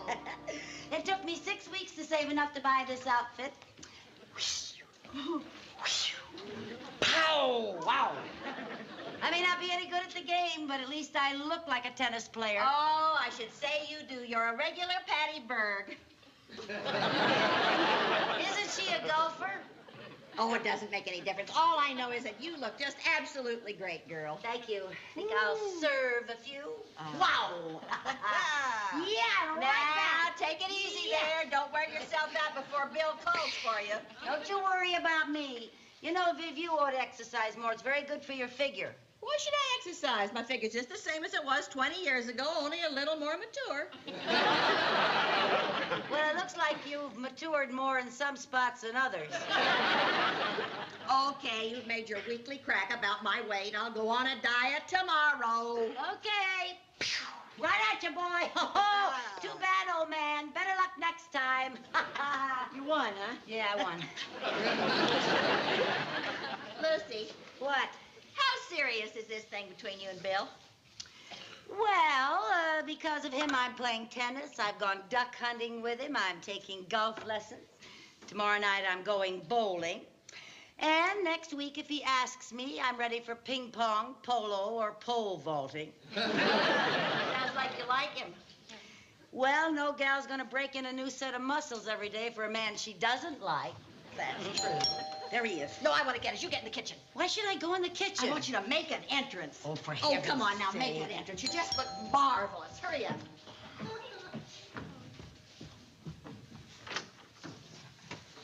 Why, Bill! Hi, Bill. How are you? Why, for heaven's sake, what a surprise. Didn't Lucy tell you I was coming? Oh, no. Lucy never discusses her dates with me. Are you going to play tennis? What else? Oh, sure. I'll call Lucy for you. Lucille! Bill's here. Oh, hi, Bill. Hi, Lucy. I didn't know you were... Oh, Lucy, what an adorable tennis outfit. Lucy, you look great. Well, thank you. Oh, aren't you the sneaky one, keeping it a secret from me while you made it? Yeah, it's just a little something that I whipped up last night. Come on, Bill, or we'll be late. Oh, no hurry, no hurry. I've got a court reserved for 6 hours. 6 hours? Isn't that a little long? I haven't played in years. Oh, it'll all come back to you. After all, it shouldn't be hard for a girl that was captain of her college team. Captain? Bill, you promised not to mention that. You mean you never told Vivian about that? Oh, now you know, Lucille. She's so modest. Oh, there are hundreds of things about herself she's never told me. Now, you two, run along and enjoy yourselves. Okay.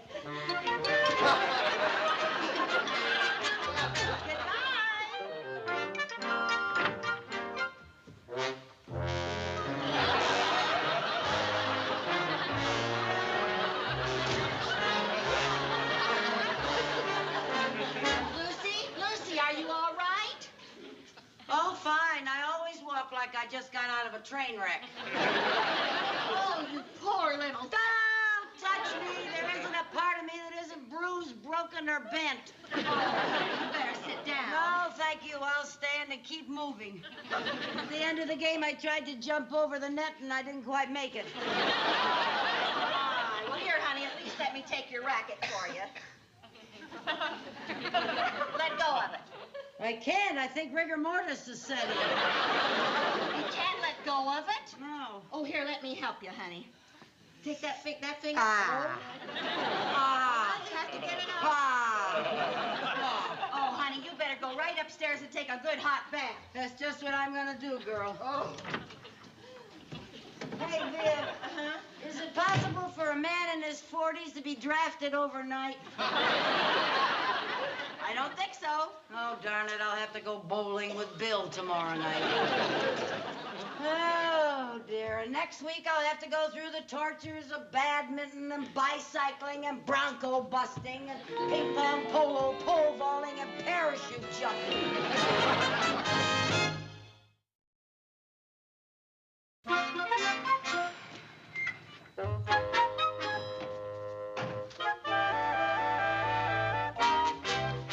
Hi there.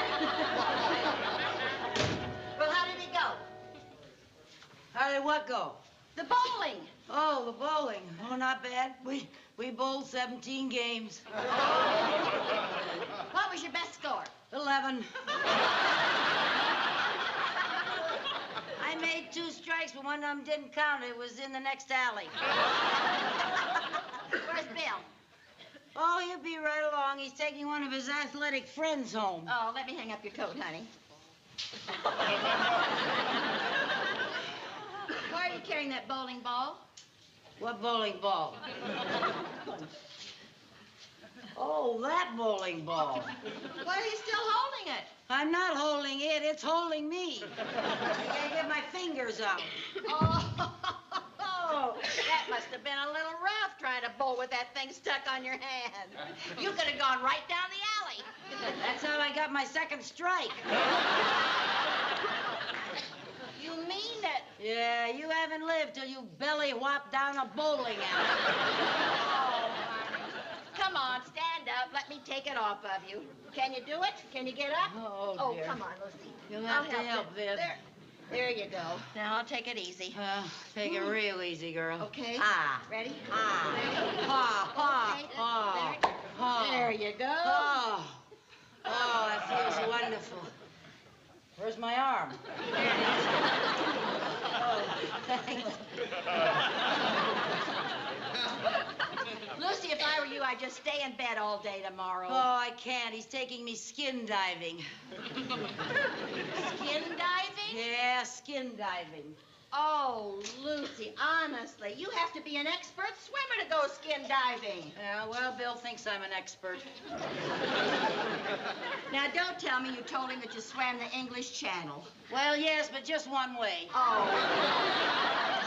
Over. I didn't say I swam back. Oh, honest, Lucy, when are you going to learn to keep your big mouth shut? Well, what did I do? I wanted to keep seeing him, and the only thing he's interested in is sport. Well, for heaven's sakes, use your head a little and tell him that you're good at some sport that's out of season, like winter sports. Oh, I'm not good at winter sports either. I know, but at least you have a couple of months' time to take some lessons and learn how to do something. Yeah. Now, winter sports. Let's get him interested in winter sports. Hi, Bill. Hi, Viv.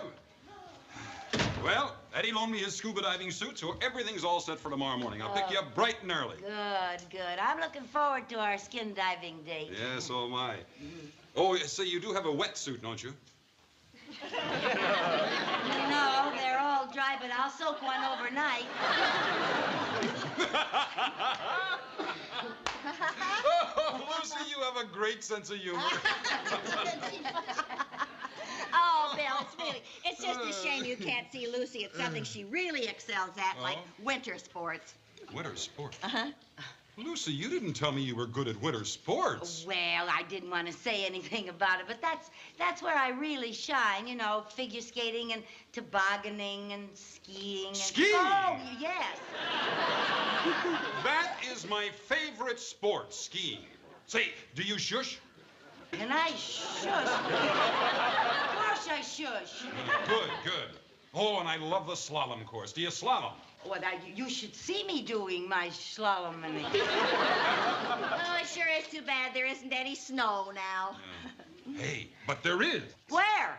There is. We're in luck. They had an early snowfall up in the Adirondacks. I've got an idea. A great idea. We're going to cancel our skin diving. Oh? I'll pick you up about 4 o'clock Saturday morning. 4 o'clock? 3? No, 4's fine. I'll see you then.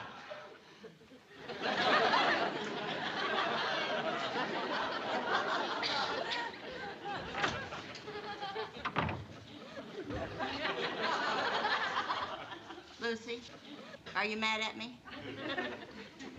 Mad, no. Furious, yes. Got me into this, Vivian Bagley, and you better know how to get me out. Well, Vivian, have you thought of anything? I'm thinking. I got it. What? Tell him that you can't go skiing with him because you've got a broken leg. How can I fake a broken leg? Who said anything about faking it? Well, thanks loads. I was thinking. Well, I'm just going to have to go skiing, that's all. Oh, Lucy, you've never been on a pair of skis. You can't go skiing. So I'll get an instructor. I have until Saturday. Where's that telephone book? Oh, do you know how long it takes to learn how to stand up on a pair? Get the door. Oh, hi, Mr. Mooney. Good evening, Mrs. Bagley. Oh, hello, Mr. Mooney. It's nice to see you. Is this a social call? Are you kidding? Mrs. Carmichael, for the last 2 months, I've been trying to get you to fill out these insurance policies. Now, will you please do it? Okay, just leave them here. I'll be busy for the rest of the week. I'll sign them Monday. Monday, you will be in traction. Traction? Oh, she's thinking of going skiing, and she's never been on a pair of skis. Will you be quiet? You're going skiing? Oh, my favorite sport. I didn't know you knew how to ski. Is it hard to learn? No, it's very simple, really. Any normally intelligent person can learn to ski in just a few lessons. I can't? I said any normally intelligent person. Oh. Are you a good skier, Mr. Mooney? Well, in my younger days, I used to be an instructor at Lake Placid. You used to be an instructor? Well, then you can teach me how to ski. Mrs. Carmichael, I'm going to be very busy for the next 7 years. Oh, now, Mr. Mooney, you gotta help me. It's very important. Well, I'm sorry. I'm afraid I can't. If you don't do this, I'll never speak to you again. Promises. All right, if you do help me, I promise not to bother you again for a whole year. It's a deal. Thank you. Mr. Mooney, isn't it kind of dangerous to ski for a beginner? No, not at all. But last year, I took my mother-in-law up to the Adirondacks. Now, she had never been on skis in her life.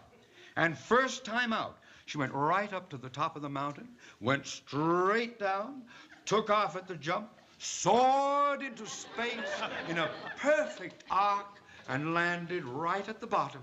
Yeah. She did? Broke every bone in her back.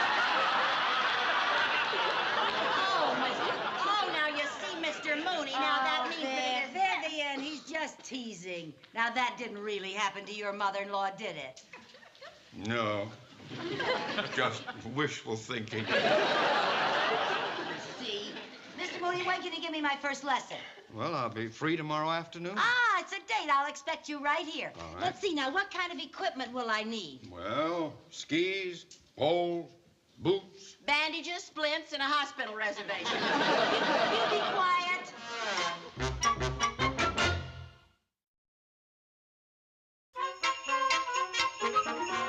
Here are these things, Mr. Mooney. Oh, thank you very much. And here's the book of instructions. You can follow along. Oh, thank you. All right. Now, Mrs. Carmichael, you can stand up. Here,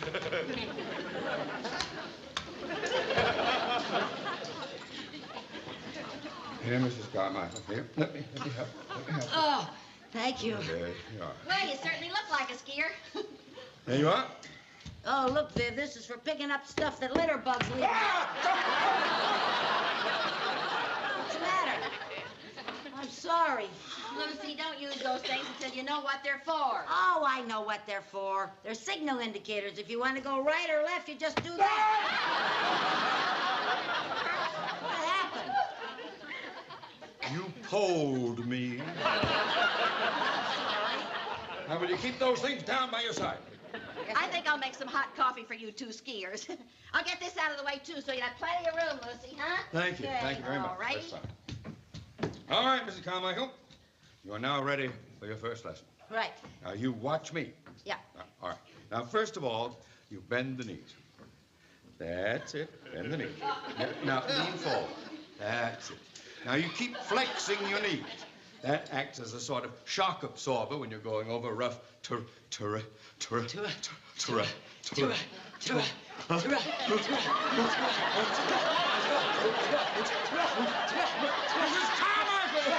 Mrs. Carmichael, what are you doing? I'm doing the same thing you are. I'm looking for a handkerchief. I have to.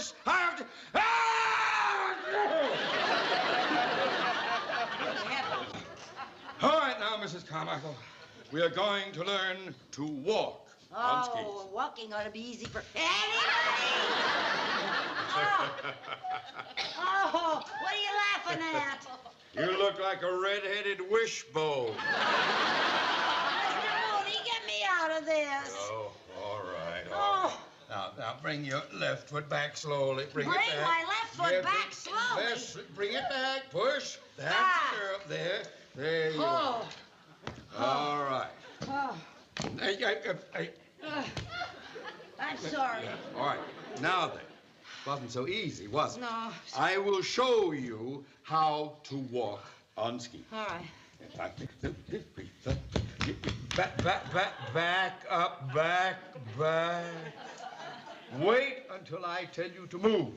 All right. All right? Now, we do a little turn like this, and then we're ready to go. All right. Now, follow me.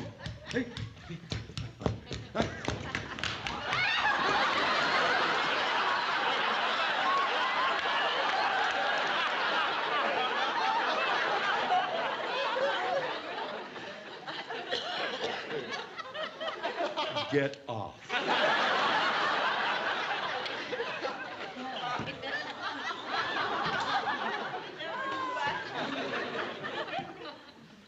How do you get off?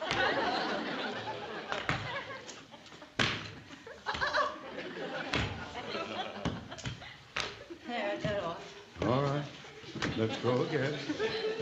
One, two.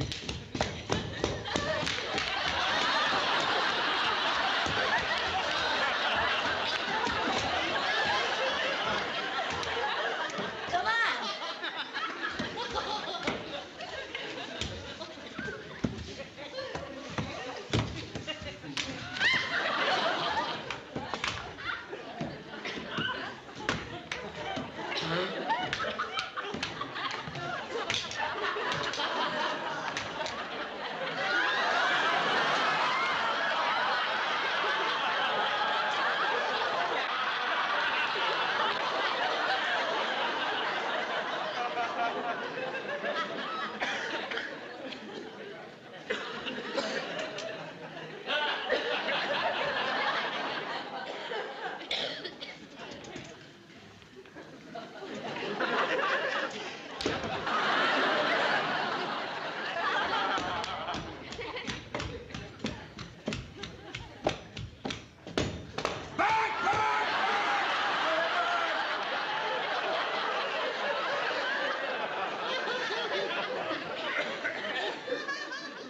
All right, Mrs. Carmichael, move over that way. Since you're going to turn in spite of everything, we will learn a kick turn. A kick turn? A kick turn. Now, it's just what it implies. You kick. We are going to the left now. And a kick turn. Put your left ski pole behind you like that. Behind you. Behind you. Oh, my left. That's it. Now then, you kick the left foot up and forward, resting the back of the ski on the ground. Let it drop over to your left like that. Then bring the other skier out. There we are. I'm sorry I hit you again. Mrs. Carmichael, Willie Mays would love your batting average. All right, finish the turn. Now.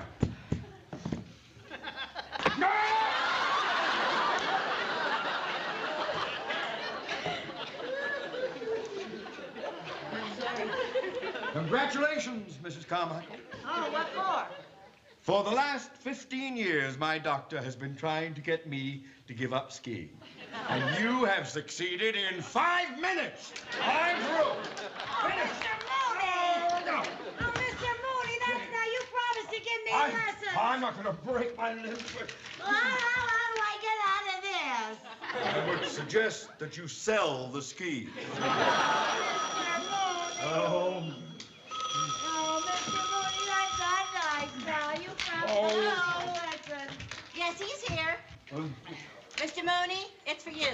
It's for me. Oh.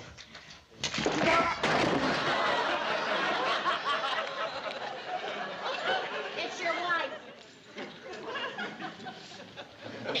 Hello, Irma. Yes, Irma. Right away, Irma. It'll be a pleasure. Yes. Oh, good news. Irma wants me to go with her to see my dear mother-in-law. Your mother-in-law, I thought you didn't like her. Compared to you, she is Rebecca of Sunnybrook High. Well, what about my skiing lesson, Mr. Mooney? Your ski...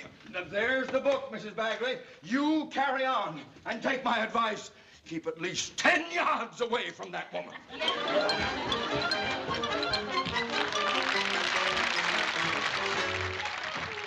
you go, up the hill. Hey, you're coming along fine, Lucy. Yeah. That's doing fine. There's someone coming. Lucy! What?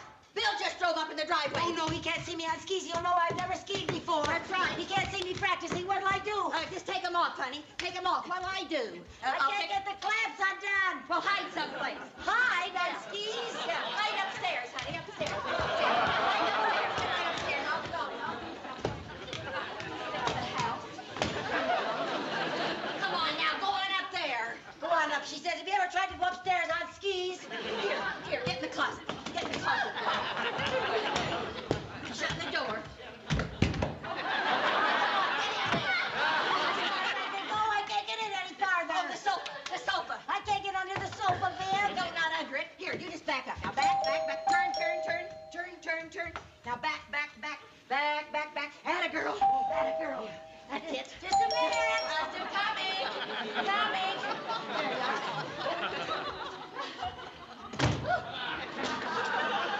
Hi, Bill. Hi, Viv. Hi, Lucy. Oh, hi, Bill. Hey, you look great in that ski Oh, outfit. thank you. I thought I'd try it on just to see how it looked. Oh, looks fine. Oh, here, I brought you these. Oh, just what I need. Well, thank you very much. I'll see you Saturday morning. Bye. Well, you better try those on. Try 'em on? Well, yeah, they may not be the right size. Oh, well, I couldn't try 'em on in the house. It's bad luck. Bad luck? Yeah, it's an old Scandinavian superstition. Oh, Lucy, you've got a great sense of humor. She is a barrel of laughs, isn't Oh, she sure is. Boy, I can't wait for Saturday to go shushing down those steep slopes. Yeah. I'll see you about 3 a.m. 4 a.m. Okay, 4 a.m. You be on time. Bye, Bill. Bye. Okay, let's get back to that herringbone. Oh, Vivian, forget it. That's no good. You heard what he said. I gotta go down a steep slope.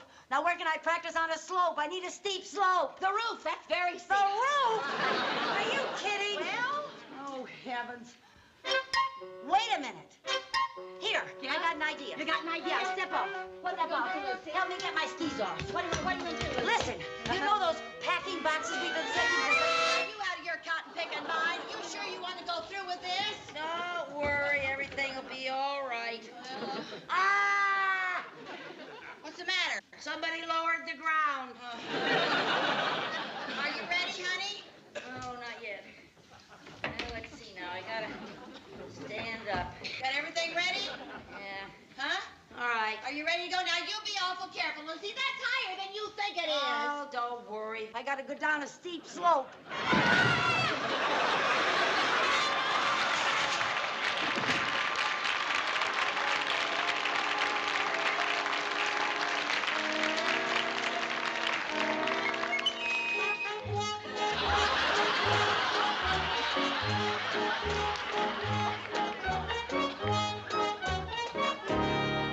All I did was bend over to tie my shoelace. And Peter Pan came in for a lamp.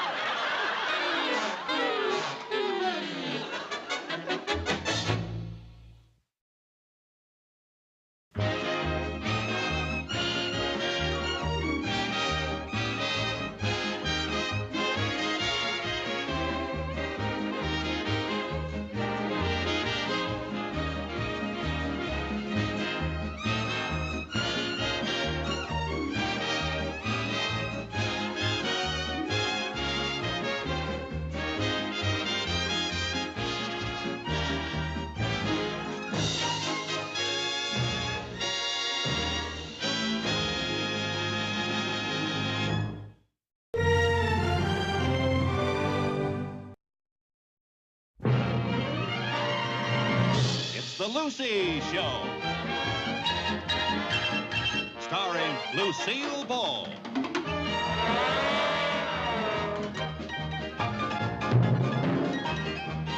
Co-starring Vivian Vance.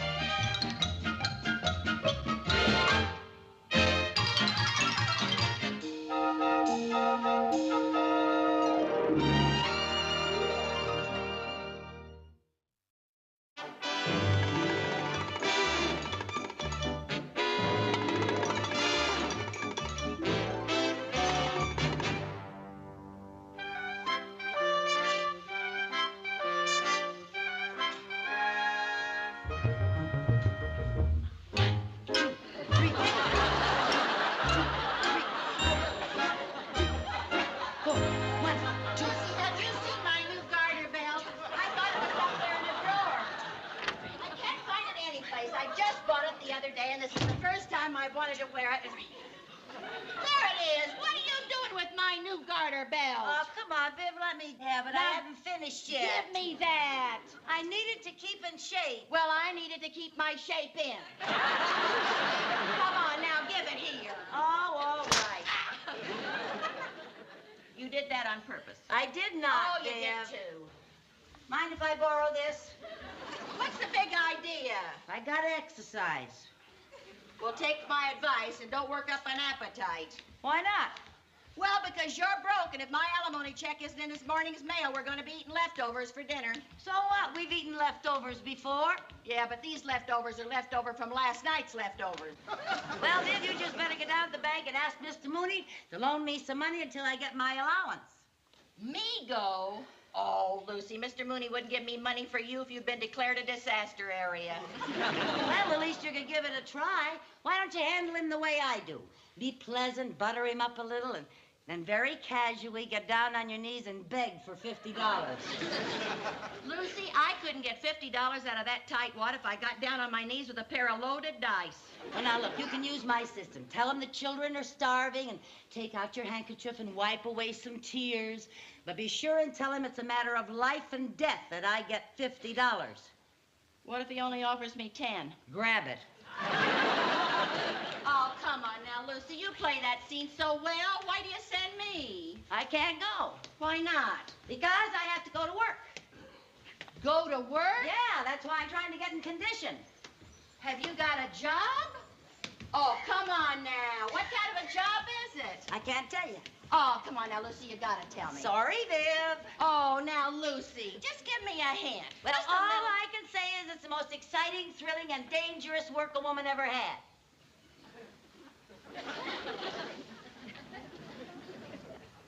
You're not thinking of going into the ring, are you? Nope, you're not even warm. Now, Lucy, come on and tell me. Nope. Oh, now, Lucy, now I'll get it out of you somehow. If No. you've got a job, I want to know what it is. No. Oh, come on now, Lucy, and tell me. I'll get it out of you somehow. You know it. Now, come on and tell me.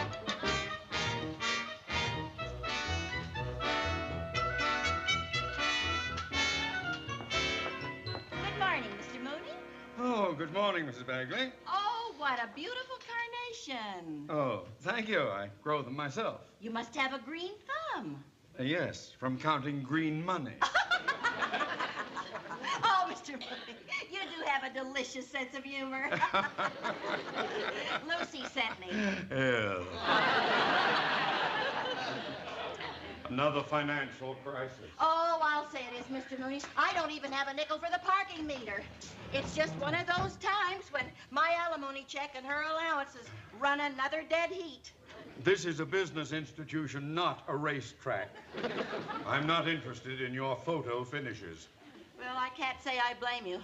Ours is not a very pretty picture. What's that for? Isn't this where Mrs. Carmichael told you to turn on the tears? No, that comes after I mention the starving children. Oh, Mr. Mooney, believe me, this is serious, and all Lucy wants is just a little bit of an advance on her own money. Then why didn't Mrs. Carmichael come herself? She couldn't. She had to go to work. What, she has another job? Uh-huh. What's she doing? I don't know. All I know is that she has to keep in good physical shape. And she says it's the most exciting, dangerous job that a woman ever had. Maybe they're sending her to the moon. Well, if they are, they'll be sending her on an empty stomach. Believe me now, Mr. Mooney, we're just starving. Couldn't you just see your way clear? Mrs. Carmichael has given me the malnutrition bit before. Oh, but Mr. Mooney, this time it's true. Believe me, this morning I stuck my head in the refrigerator, and that's the only meat that's been in there for a week. Oh, Mr. Mooney, believe me, there's no food. And when mealtime comes around, I start thinking of the children. Oh, good heavens, I can't have you putting ketchup on them. All right, I'll advance Mrs. Carmichael a few dollars for groceries. 50? 10. I'll take it. Now, Mr. Mooney, how about a nickel for me for the parking meter, huh? It seems to me you have an account here. Do you want me to write a check for a nickel? Unless you'd rather fill out an application for a loan.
I got one. My first one.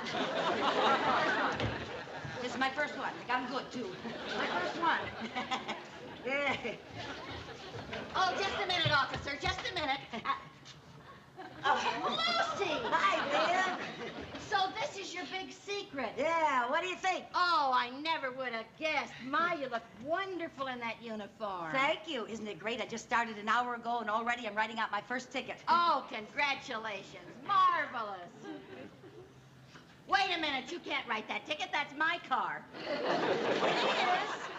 Oh, gee, how come I didn't recognize it? I had it washed.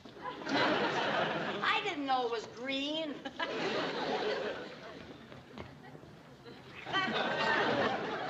What are you doing? I have to finish writing out your ticket. Lucy! Lucy, you can't give me a ticket. I have to. Here's my nickel for the meter. See, right here. Too late. You wouldn't. Let me see your driver's license. Are you out of your mind? I'm just doing my duty, Viv. The meter says expired. You make me wish you were. Well, now I've got to cite you for a 255. What's that? Abusive language to a police officer. But, Lucy, you can't give me a ticket. I went into the bank for you. A likely story. Oh, now, come on. Now, you sent me. Here's the money. Oh, Viv, how could you? How could I what? You've just committed an 826. 826? Yes, attempting to bribe a police officer. Are you writing that down? I have to. It's in the manual. But, Lucy, this is your money. Excuses, excuses. Let me see your driver's license. I will not. All right, then I'll have to put you down as argumentative. Oh, all right. My number is 748235. I have to have the license. Are you calling me a liar? No, but I've got to do things according to the manual. Oh, all right. Hair blonde, eyes blue, date of birth. Oh, you must be kidding. No wonder you didn't want to show me your license. So I happen to be a year older than it says. How many years older? Oh, come on. Give me the ticket and let me get out of here. Sorry, madam, but I'll have to detain you. Detain me? Yes, when a driver's license contains false information, I have to turn in a 407. A 407? I have to run a make on you. Run a make on me? Yeah, it's an expression we use down at headquarters. All right, Mrs. Bagley, raise your arms over your head and lean forward over that car. Why? The manual says it's required safety procedure while detaining a suspect. Now go on and do it. I'll do no such thing. All right, unless you do, I'll have to cite you for resisting an officer. Oh, okay. All right, over the car. All the way over. Unit 11A, requesting a warrant on one female suspect. Bagley, Vivian. Height 5'6", hair blonde, eyes blue, age uncertain. Right, 11A. Stand by. Roger. They got a wonderful system here, Viv. This will only take a minute. Well, I hope so, because I'm getting tired of playing cops and robbers. Why don't you just put the handcuffs on me and hit me over the head with a blackjack? Watch it, watch it. Get those hands up over your head and get back over that car. Calling Unit 11A. Unit 11A. We show no warrant check on your suspect. Roger, over and out. All right, madam, good news. What? You're clean. Does that mean that I can go? After you sign this ticket, yes.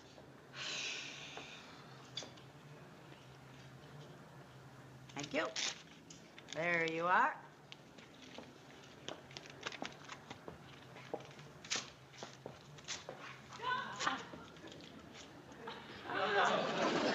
Aha! Litter bug.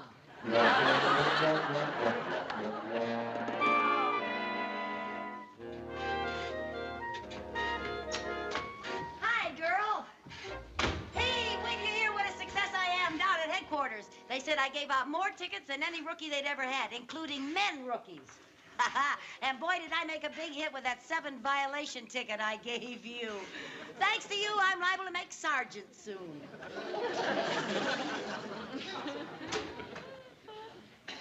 Well, gee, Viv, aren't you glad for me? Oh, Viv, don't hold a grudge. I was only doing my job. Well, let's not talk shop. I'm off duty now. Say, I noticed you took up the hem of that skirt. It's a good thing you did. It makes it look real smart. You know, Viv, I think you've lost some weight. No kidding. That outfit makes you look 5 years younger than your driver's license says.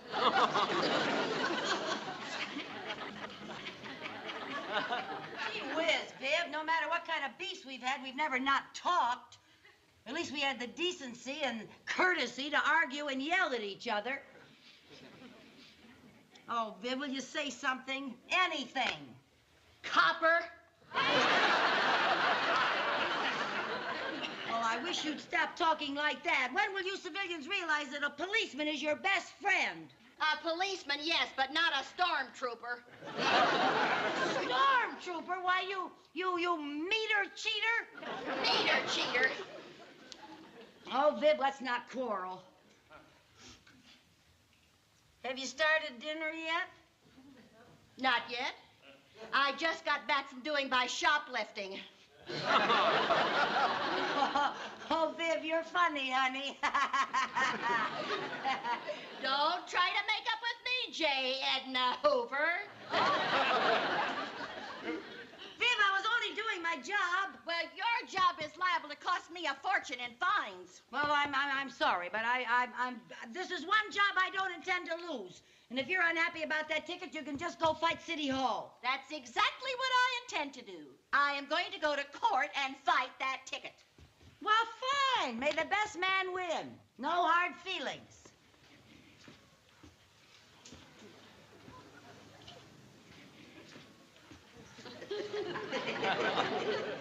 Oh, I guess you were only doing your job. That's right. You didn't know it was my card. Of course I didn't. And you are my best friend. And I always will be. Come on, honey, let's go out in the kitchen and have a cup of coffee, huh? Oh, no, nothing like that. I'm not allowed to consort with known criminals.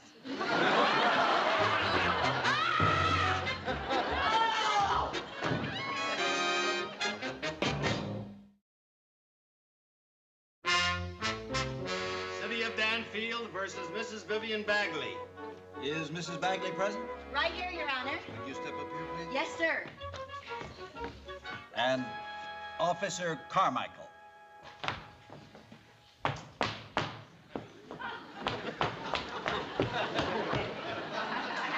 Officer Carmichael, Traffic Department, badge number 8715, District 9, 21st Precinct, Division 7, vehicle number 12, Unit 11A, Women's Auxiliary.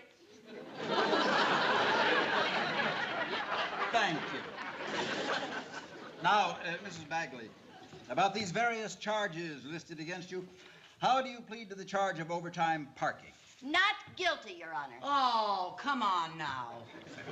Please, quiet. Go ahead, Mrs. Bagley. Well, you see, Your Honor, I didn't have any change for the parking meter, so I went into the bank to get some. And when I came out, there she was. Will you please identify whom you mean by she? I mean, Officer Carmichael, District 9, Division 7, and all.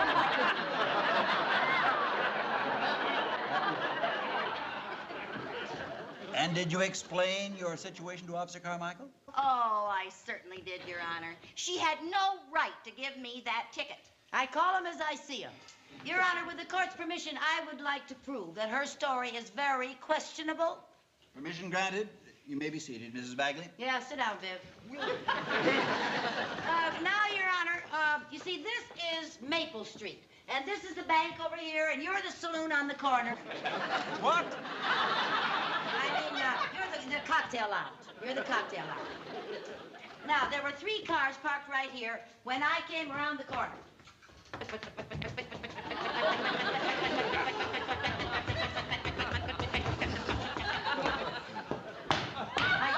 I got off. Officer Carmichael, will you please explain the meaning of this travesty? Well, with the court's indulgence, I'm trying to establish a time element. What time element? I'm trying to establish that there was more than enough time for any normal person to go into a bank and get some change. Get off. What do you say to this, Mrs. Bagley? Mr. Mooney here will testify that I did go into the bank and that I did ask for change for the parking meter. That's true, Your Honor. Well, a transaction like that shouldn't take much time. She didn't have any money. I finally had to write him a check for 5 cents. Well, cashing a check doesn't take very much time. Well, first we had to check her balance. For a nickel? It was insufficient. Then how How could you possibly expect to take care of the meter? Well, I expected to take the money out of the money that he gave me to give to her. Mr. Mooney, why would you be giving a police officer money? Because it was my money. We handle her trust fund. Well, if it's her money, why did you give it to Mrs. Bagley? Because I didn't want her head to be the only meat in the refrigerator.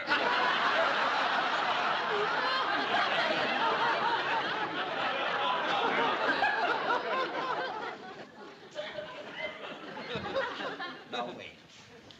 Let's start over with this thing and see if...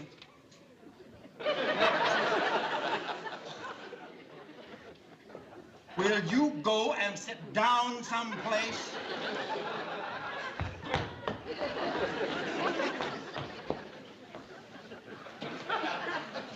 Mrs. Bagley. Oh, yes, Your Honor.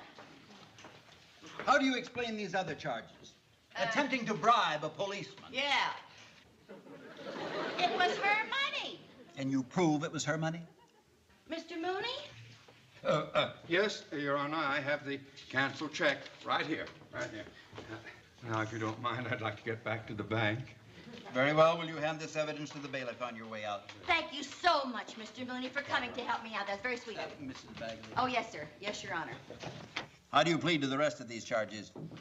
Not guilty, Your Honor. What? Oh. Will you please? Continue, Mrs. Bagley. Yes, Your Honor. I was angry about the injustice of the parking meter, and she goaded me into doing all of those other things. By nature, I'm law-abiding, pleasant, friendly. Oh, sure. But she provoked me. Can you prove these statements? Yes, Your Honor, with the help of a character witness. Very well. Call your character witness. I call Lucille Carmichael. Me? I can't be a character witness. Yes, you can. Come up here.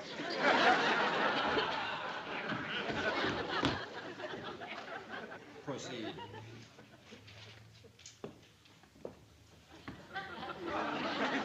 On the morning that you gave me the ticket, did you or did you not have an argument with Vivian Bagley? I don't remember. Oh, a likely story. Do you deny that an argument took place between you and said Vivian Bagley? You started it. Oh, that's beside the point. It is not beside the point. Beside the No, point. it isn't. That's not the You way got you us argue. ugly Ladies, anymore. ladies, Well, that's please. what. You start all the time. Officer Carmichael. Mrs. Bagley, it is only fair to point out to you that you are hurting your own case by showing that you are quarrelsome. Yes, sir. All right, Continue. sir. Now then, Your Honor, I will prove to this court that said argument was not said Mrs. Bagley's fault because it was caused by what said Lucille Carmichael said. What did I say? Well, it wasn't exactly what you said. It was what you did. Well, what did she did? I mean, what did she do? Your Honor, wouldn't you quarrel if you walked into the living room and found someone pulling on your brand new garter belt? I don't think I understand. Well, she was pulling it all out of shape. That's what she was doing. Vivian, I was not. I was pulling on it like this. Well, why would you be pulling on anybody's garter belt? So I could become a policeman. I was getting in shape for my physical. Sherry, in 20 years on the bench, You I've see? never... You see how she provokes you? You see, Your Honor? You see how she provokes you? Then you can imagine her provoking me with my sweet disposition. Oh, sweet disposition. Well, perhaps some of these charges have been provoked and exaggerated. Just a minute. What about the charge of falsifying her driver's license? Well, can you explain that? Well, Judge, I did make a little mistake about the date of my birth. That is not an uncommon practice with the feminine sex.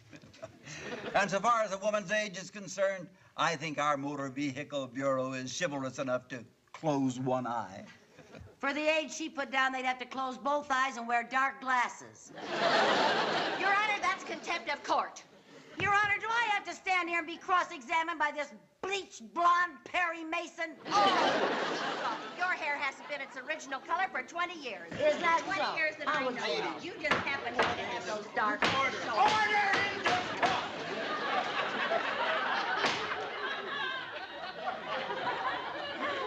I am now going to render my decision in this case. But, Your Honor, you haven't heard all the testimony yet. Please let me run my own court. Well, yes, if you put it that way. All right, Mrs. Bagley. Yes, sir? It is true. You were parked overtime. And for that, I am going to fine you $2. Is that all? But in view of mitigating circumstances, I am going to suspend that fine, and I am going to dismiss all the other charges against you. Oh. Officer Carmichael, you overstepped your bounds of duty. And for that, I should fine you $50. However, since it was your first day of duty, I am going to suspend that fine on 2 conditions. First, that you stop being so overzealous. Overzealous? What does that mean? That means drunk with power. Thank you. The second proviso is that you will please never again set foot in my court. Your Honor, I guess I did go a little overboard in performing my duties, and I'll try never to let it happen again. Very well. Case dismissed. Thank you. And I want to thank you, too, Judge. Judge Caston. Judge Caston. Yes. Is that Jack Caston? Yes. Is that Jack T. Caston? Yes. Do you own a 1964 blue convertible? Boy, are you in trouble. Parked in a restricted zone out there. I see your driver's license, please.